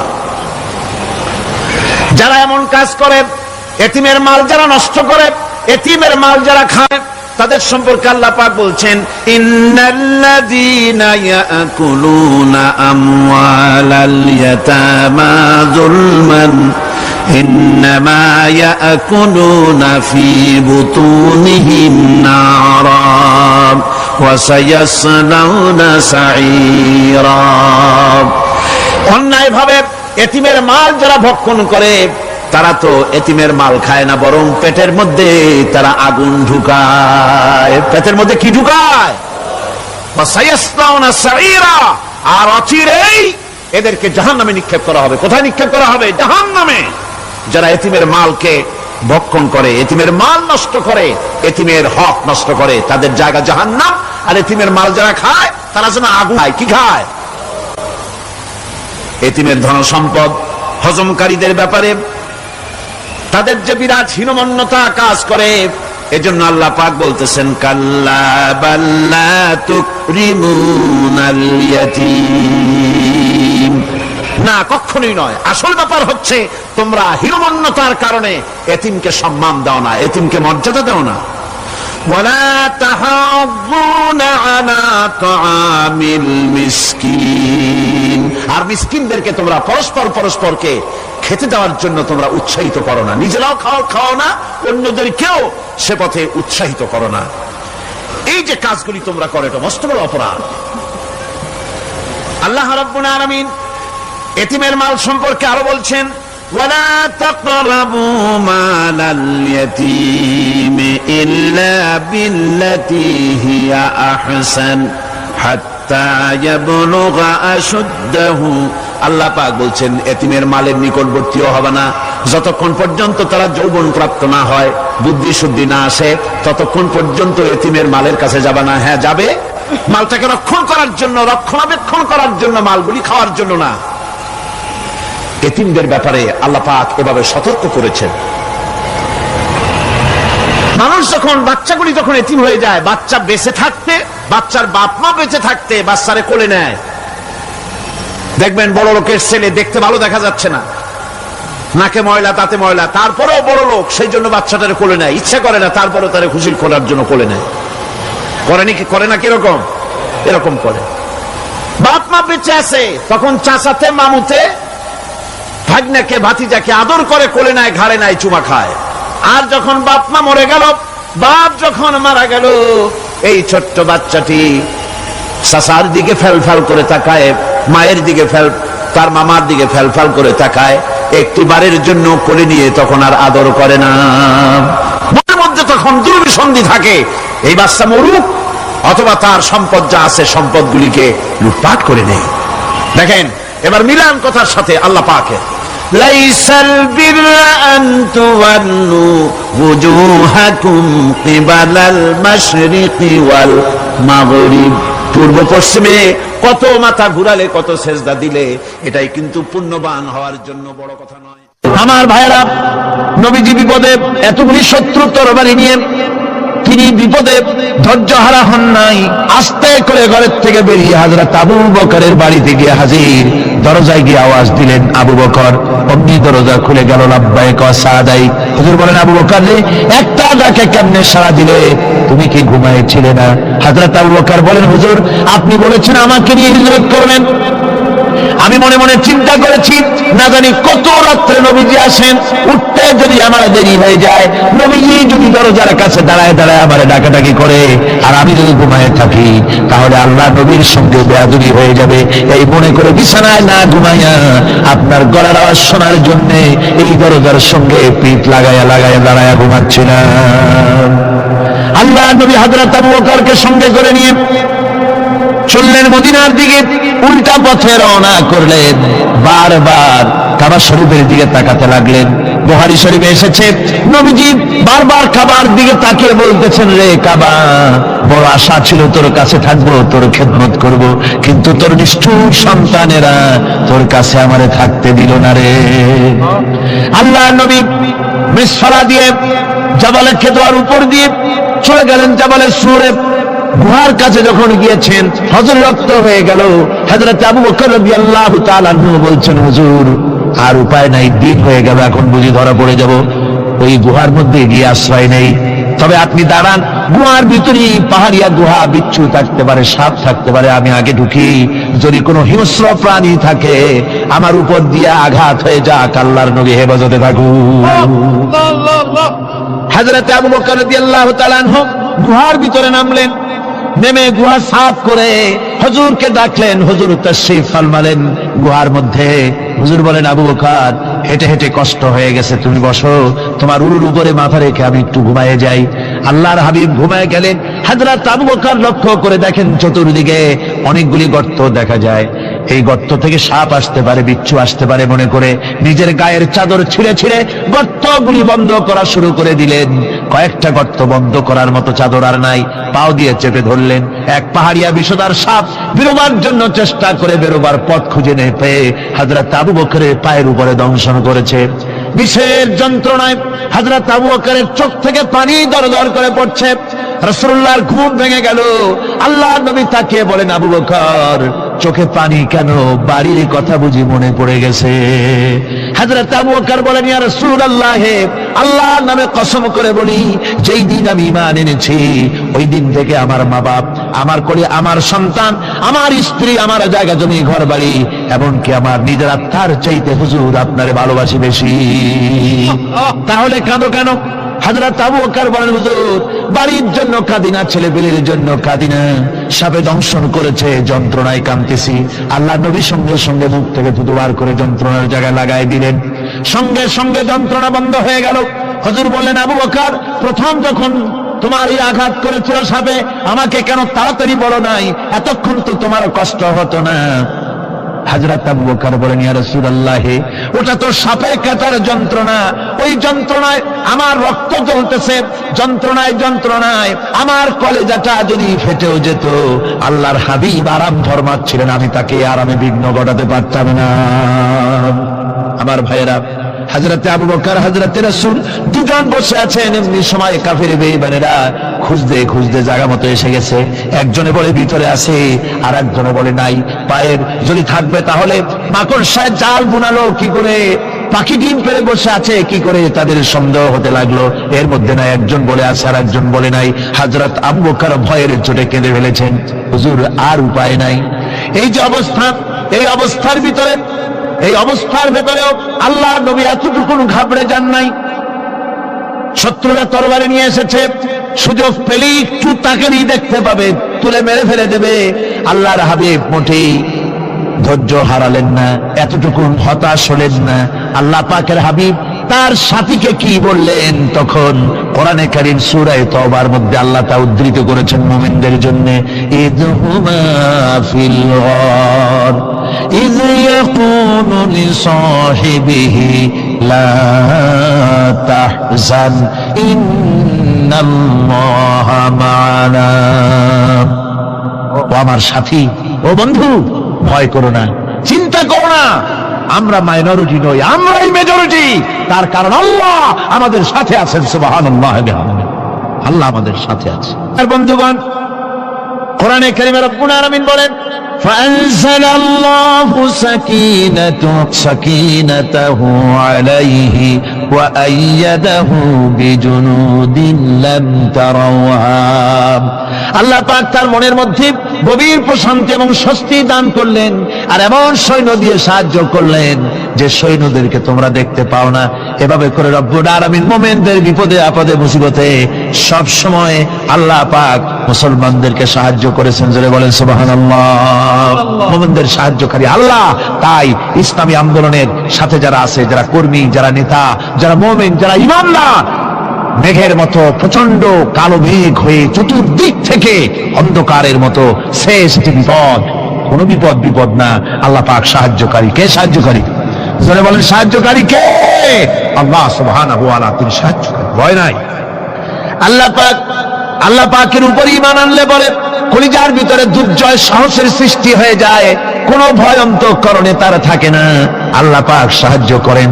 আর আল্লাহর উপরে ঈমান আনলে পরে রব্বুল আলামিন বলেছেন, ইয়া আইয়ুহাল্লাযীনা আমানু হাল আদুল্লুকুম আলা তিজারাতিন তুনজিকুম মিন আযাবিন আলীম। এমন একটা ব্যবসার কথা কি বলবো না, যে ব্যবসায় তোমাদেরকে জাহান্নামের আযাব থেকে বাঁচাই দেবে। তার প্রথম কাজই হলো আল্লাহর প্রতি ঈমান আনা। ঈমান আনলে পরে এই সমস্ত গুণ তৈরি হয়ে যায়। আর ঈমানে সবচাইতে উপকৃত হয় সমাজের লোকেরা, রাষ্ট্রের লোকেরা, পরিবারের লোকেরা, দেশের মানুষ উপকৃত হয় মুমিনদের দিয়ে ঈমানের কারণে। তার কারণ হলো একজন মুমিন, একজন ব্যক্তি যখন ঈমানদার হয়, মুমিন হয়ে যায়, আল্লাহর প্রতি যখন প্রগাঢ় বিশ্বাস তার এসে যায়, তখন সেই ব্যক্তি নৈতিকতার মান তার বেড়ে যায়। জোরে বলেন সুবহানাল্লাহ। নৈতিক চরিত্রের উপরে সে প্রতিষ্ঠিত হয়, সে মিথ্যা বলতে সাহস পায় না। মুমিন ব্যক্তি মিথ্যা বলতে সাহস পায়? পায় না। কেন পায় না? মিথ্যা বলতে সাহস পায় না, ঠকাতে সাহস পায় না, ওজনে কম দিতে সাহস পায় না, শয়তানি বদমাশি করতে সাহস পায় না। তার কারণ হলো আল্লাহ পাক বলে দিয়েছেন, মুমিন কোরআনের ভিতরে পড়েছে, ইযিয়াতালাক্কাল মুতালাক্কিয়ানি আনিল ইয়ামিনি ওয়া আনিশ শিমালি কাঈদ। দুজন নিয়ন্ত্রণকারী ফেরেশতা তোমার ডানে এবং বামে বসে বসে তোমাকে নিয়ন্ত্রণ করছে, কোথায় যাও কি করো এই ফেরেশতারা বসে বসে সব দেখতেছে। মা ইয়ালফিযু মিন কাওলিন ইল্লা লাদাইহি রাকীবুন আতীদ। মানুষ এমন কোনো কথা বলে না যা ফেরেশতারা রেকর্ড না করে, সব রেকর্ড হয়ে যায়। তাই মুমিন ব্যক্তি দায়িত্বহীন কথা বলতে পারে না। মুমিন ব্যক্তির চরিত্র ভালো হয়ে যায়, সে যে কথা বলে বুঝে শুনে কথা বলে, সে যে ওয়াদা করে বুঝে শুনে ওয়াদা করে, যেহেতু সবকিছুর জবাব কিয়ামতে দিতে হবে। কোথায় দিতে হবে? কোথায় দিতে হবে? কিয়ামতে আল্লাহর দরবারে জবাব দিতে হবে। মহান আল্লাহ রাব্বুল আলামিন বলেছেন, ওয়ালাকাদ খালাকনাল ইনসানা ওয়া না'লামু মা তুওয়াসবিসু বিহি নাফসু। মানুষ সৃষ্টি করেছি আমি, তার অন্তঃকরণের ভিতরে ওয়াসওয়াসা কি হয় আমি জানি। এই জন্য মুমিনেরা মনের ভিতরে কোনো খারাপ কল্পনাও করতে পারে না। খারাপ কল্পনা করলেও তার হিসাব দেওয়া লাগবে আল্লাহর কাছে। কার কাছে? ওয়াইন তুবদু মিন আনফুসিকুম আও তুখফুহু ইউহাসিবুকুম বিহিল্লাহ। আল্লাহ বলেন, মনের মধ্যে যেসব কল্পনা করো তা প্রকাশ করো আর গোপন রাখো, ওইটার হিসাব নেব আমি আল্লাহ পাক। কিয়ামতের দিন আমার কাছে হিসাব দিতে হবে। বন্ধুগণ, এই জন্য মুমিন যারা, মুমিনদের চরিত্র প্রতিষ্ঠিত হয়, মুমিনদের ধারণা থাকে যেখানেই যাই না কেন, যেখানেই বসি না কেন, সেখানেই আল্লাহ, আল্লাহ ছাড়া কোনো জায়গা নাই। আছে নাকি? আছে। আল্লাহ পাক বলেন, মা ইয়াকুনু মিন নাজওয়া সালাসাতিন ইল্লা হুয়া রাবিউহুম। তোমরা যেখানে তিনজন মিলে পরামর্শ করো, মনে রেখো তিনজন নও, ওখানে চতুর্থ সত্তা আমি রব্বুল আলামিন তোমাদের কাছে আছি। সব শুনি আর দেখি, পাঁচজন যেখানে হও সেখানে আমি ষষ্ঠ। এর থেকে যদি কম হও, এর থেকে যদি বেশি হও, বান্দারে তুমি আছো যেখানে আমি আল্লাহ আছি সেখানে। উপায় নাই, সব জায়গায় আমি দেখতে পাচ্ছি। শুধু তাই নয়, রাত্রিবেলায় মানুষেরা গোপনে পরামর্শ করে, করে না? করে কিনা? রাতে রাতে পরামর্শ করে, এক জায়গায় বসে, হলের মধ্যে, পাহাড়ের মধ্যে, কোন জায়গায় বসে পরামর্শ করে। কি পরামর্শ? ইসলামী আন্দোলনের লোকদের মারবে, কোথায় তাদের ধরবে, কোথায় তাদের অত্যাচার করবে, এই সমস্ত পরামর্শ করে। আল্লাহ পাক বলছেন, শুনুন, আল্লাহ রাব্বুল আলামিন বলেন, ওয়া হুয়া মাআহুম ইয ইউবাইতুনা মা লা ইয়ারদা মিনাল কাউল ওয়া কানা আল্লাহু বিমা তা'মালুনা মুহীতা। আল্লাহ পাক বলেন, তিনি তো ঠিক সেই সময়ও তোমাদের কাছে থাকেন যখন তোমরা নিজেদের ঘরের মধ্যে বসে, কোন এক জায়গায় বসে আল্লাহর মর্জির খেলাফ পরামর্শ করো, আল্লাহ তখনও তোমাদের কাছে থাকেন। আল্লাহর ইহাতা থেকে, আল্লাহর কর্তৃত্ব থেকে বেরিয়ে যাওয়ার কোনো উপায় নাই। সুতরাং গোপনে বলেন, প্রকাশ্যে বলেন, যেভাবেই যা কিছু করা হোক না কেন, আল্লাহর কাছে আমাদের সমস্ত অপরাধগুলি ধরা হয়ে যায়। আর এটাই হচ্ছে ঈমানের সীমা পরিসীমা। তিলকা হুদুদাল্লাহ ফালা তা'তাদুহা। তিলকা হুদুদুল্লাহ, এটাই হচ্ছে আল্লাহর সীমানা। ঈমানের এই সীমারেখা বজায় রেখে, ঈমানের উপরে মজবুত করে কোনো ব্যক্তি, পরিবার, সমাজ, রাষ্ট্র যদি তৈরি হয়, তাহলে সেই সমাজই শান্তি আসে, সেই সমাজই আরাম আসে, সেই রাষ্ট্র শান্তিপূর্ণ হয়, সেখানে দিন কায়েম হয়, মানুষ সুখ সমৃদ্ধি খুঁজে পায়। সুতরাং আমরা আজকে আলোচনা করলাম ঈমানের কোয়ালিটি। তিনি নফস এবং প্রবৃত্তিকে অনুসরণ করে কোনো কথা বলেন। কত সময় ঘন্টার পর ঘন্টা চলে যায়, সিগারেটে টান দিয়া সুখ টান মারিয়া ফু উপর দিকে দিয়ে তাকায়, দেখে ফু গেল কদ্দুর। জেনা, বেবিচার, মদ, জুয়া, আনন্দ, মেলা, এই কত কিছুর মধ্যে ডুবে আছে। মাত্র 1.5 ঘন্টা লাগে, 24 ঘন্টার মধ্যে 1.5 ঘন্টা লাগে 5 ওয়াক্ত নামাজ পড়ার জন্য। মসজিদে আজান দেয়, হাইয়া আলাস সালাত। মুয়াজ্জিন কি কয়? মুয়াজ্জিন বলে হাইয়া আলাস সালাত, এসো নামাজের দিকে। আপনি যদি জিজ্ঞেস করেন মুয়াজ্জিন চিল্লাও কেন, নামাজের দিকে আসলে কি হবে, মুয়াজ্জিন দ্বিতীয় পংক্তিতে বলে হাইয়া আলাল ফালাহ, এসো কল্যাণের দিকে। নামাজ পড়লি তোমার কল্যাণ হবে, মঙ্গল হবে, কপাল খুলে যাবে, তোমার ভাগ্য খুলে যাবে। আল্লাহর সিজদা দাও।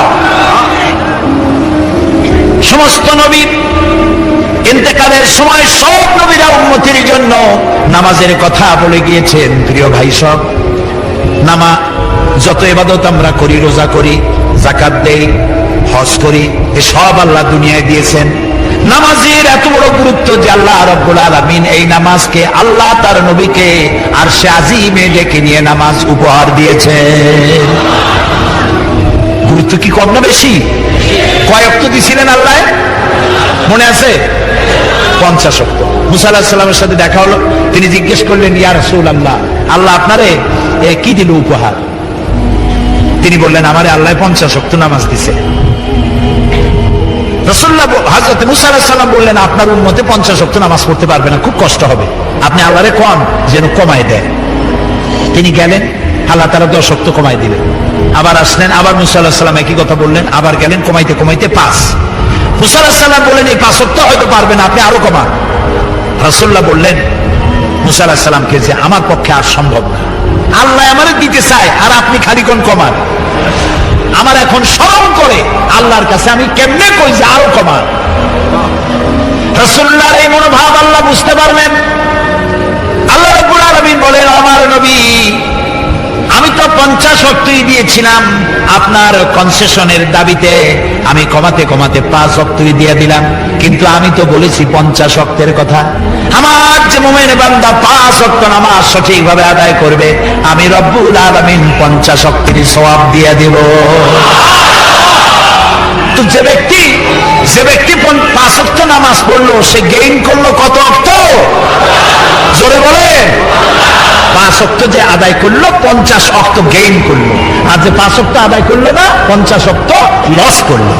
এবার বলেন ভাইরা, শয়তান আল্লাহর হুকুম নষ্ট করছিল কয়টা? বলেন। মাত্র একটি হুকুম লঙ্ঘন করেছিল শয়তান, নাম ছিল ইবলিস। হয়ে গেল কি? শয়তান। কন্যা কি হইল? জন্মের মতো শয়তান হয়ে গেল একটা হুকুম লঙ্ঘন করে।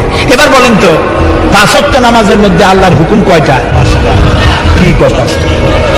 5 ওয়াক্ত নামাজে আল্লাহর হুকুম 17টা। বলেন না কয়টা? শয়তানের সারা জীবন একটা হুকুম লঙ্ঘন করেছে। আর যে মুসলমান নামধারী দৈনিক 5 ওয়াক্ত নামাজ নষ্ট করে, সে আল্লাহর 17টা হুকুম লঙ্ঘন করে প্রতিদিন। শয়তান তাকে দূরের থেকে সেলুট মারে, বাবা তুমি আমার বাপ না, তুমি আমার দাদা। কারণ একটা হুকুম লঙ্ঘন করে আমি হচ্ছি শয়তান, আর তুমি দৈনিক 17টা হুকুম ভাঙবা আল্লাহ, তোমার উপরে তো গজব হবে। শয়তান এই জন্য ওই ট্রাকের পিছনে লেখা আছে না, বিপদ মুক্ত দূরত্ব বজায় রেখে চলুন। শয়তান ও বিনামাজি থেকে বিপদ মুক্ত দূরত্ব বজায় রেখে চলে। কোন থাকে ওর গপরে গজব হয়, সে ভয়তে শয়তান তার থেকে দূরে থাকে। শয়তানের চাইতেও নিকৃষ্ট যে মুসলমান নামাজ পড়ে না। মুসলমান ভাইরা, হযরত লোকমান তার সন্তানকে ছোট্ট অবস্থায় বলতেছেন, বাবা ও আমার কলিজার টুকরা, নামাজ ছেড়ে দিও না। সুবহানাল্লাহ। আজকে বাড়ি যাইয়া বউরে, ছেলের মেয়েরে নামাজের কথা বলবেন? বলবেন নামাজের কথা? আল্লাহর নবী ইন্তেকাল করবেন, তার 5 দিন আগে প্রচন্ড জ্বর হলো রাসূলুল্লাহ। এই প্রচন্ড জ্বরে তিনি কখনো হুঁশে আসেন, কখনো বেহুশ হয়ে যান।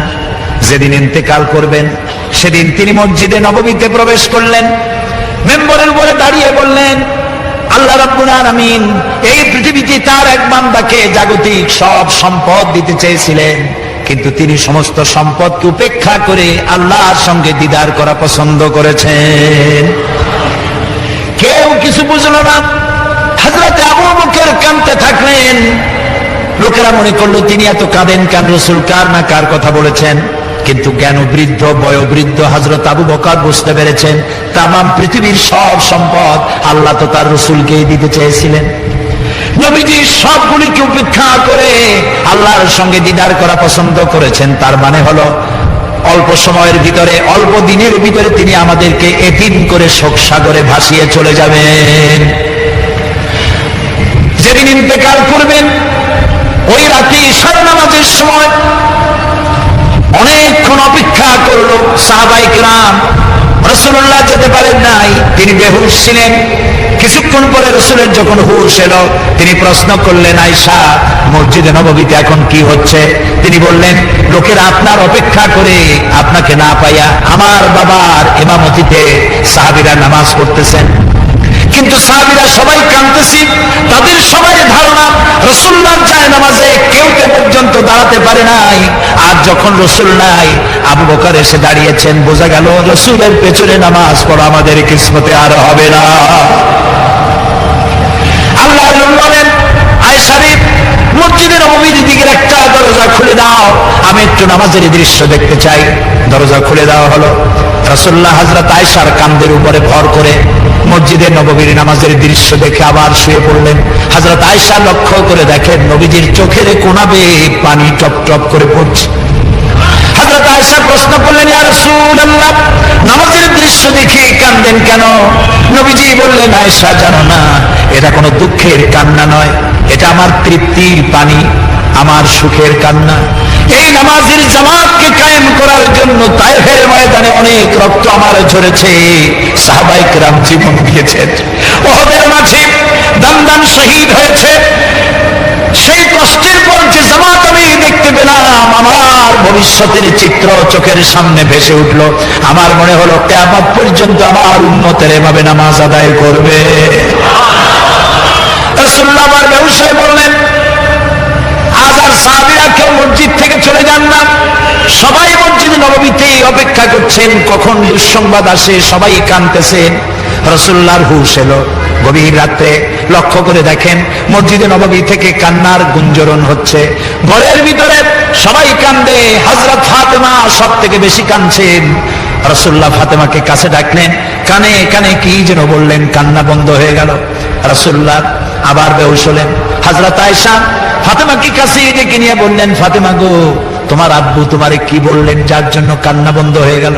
হযরত ফাতেমা বলে, আম্মা আমার আব্বা আমার কানে কানে বললেন, ফাতেমা গো আমার সব সহ্য হয়, তোমার চোখের পানি আমি সহ্য করতে পারছি না, তুমি কেঁদো না, আমি তোমার সুসংবাদ দেই, আমার ইন্তেকালের পরে সবার আগে তোমার সাথে আমার দিদার হয়ে যাবে।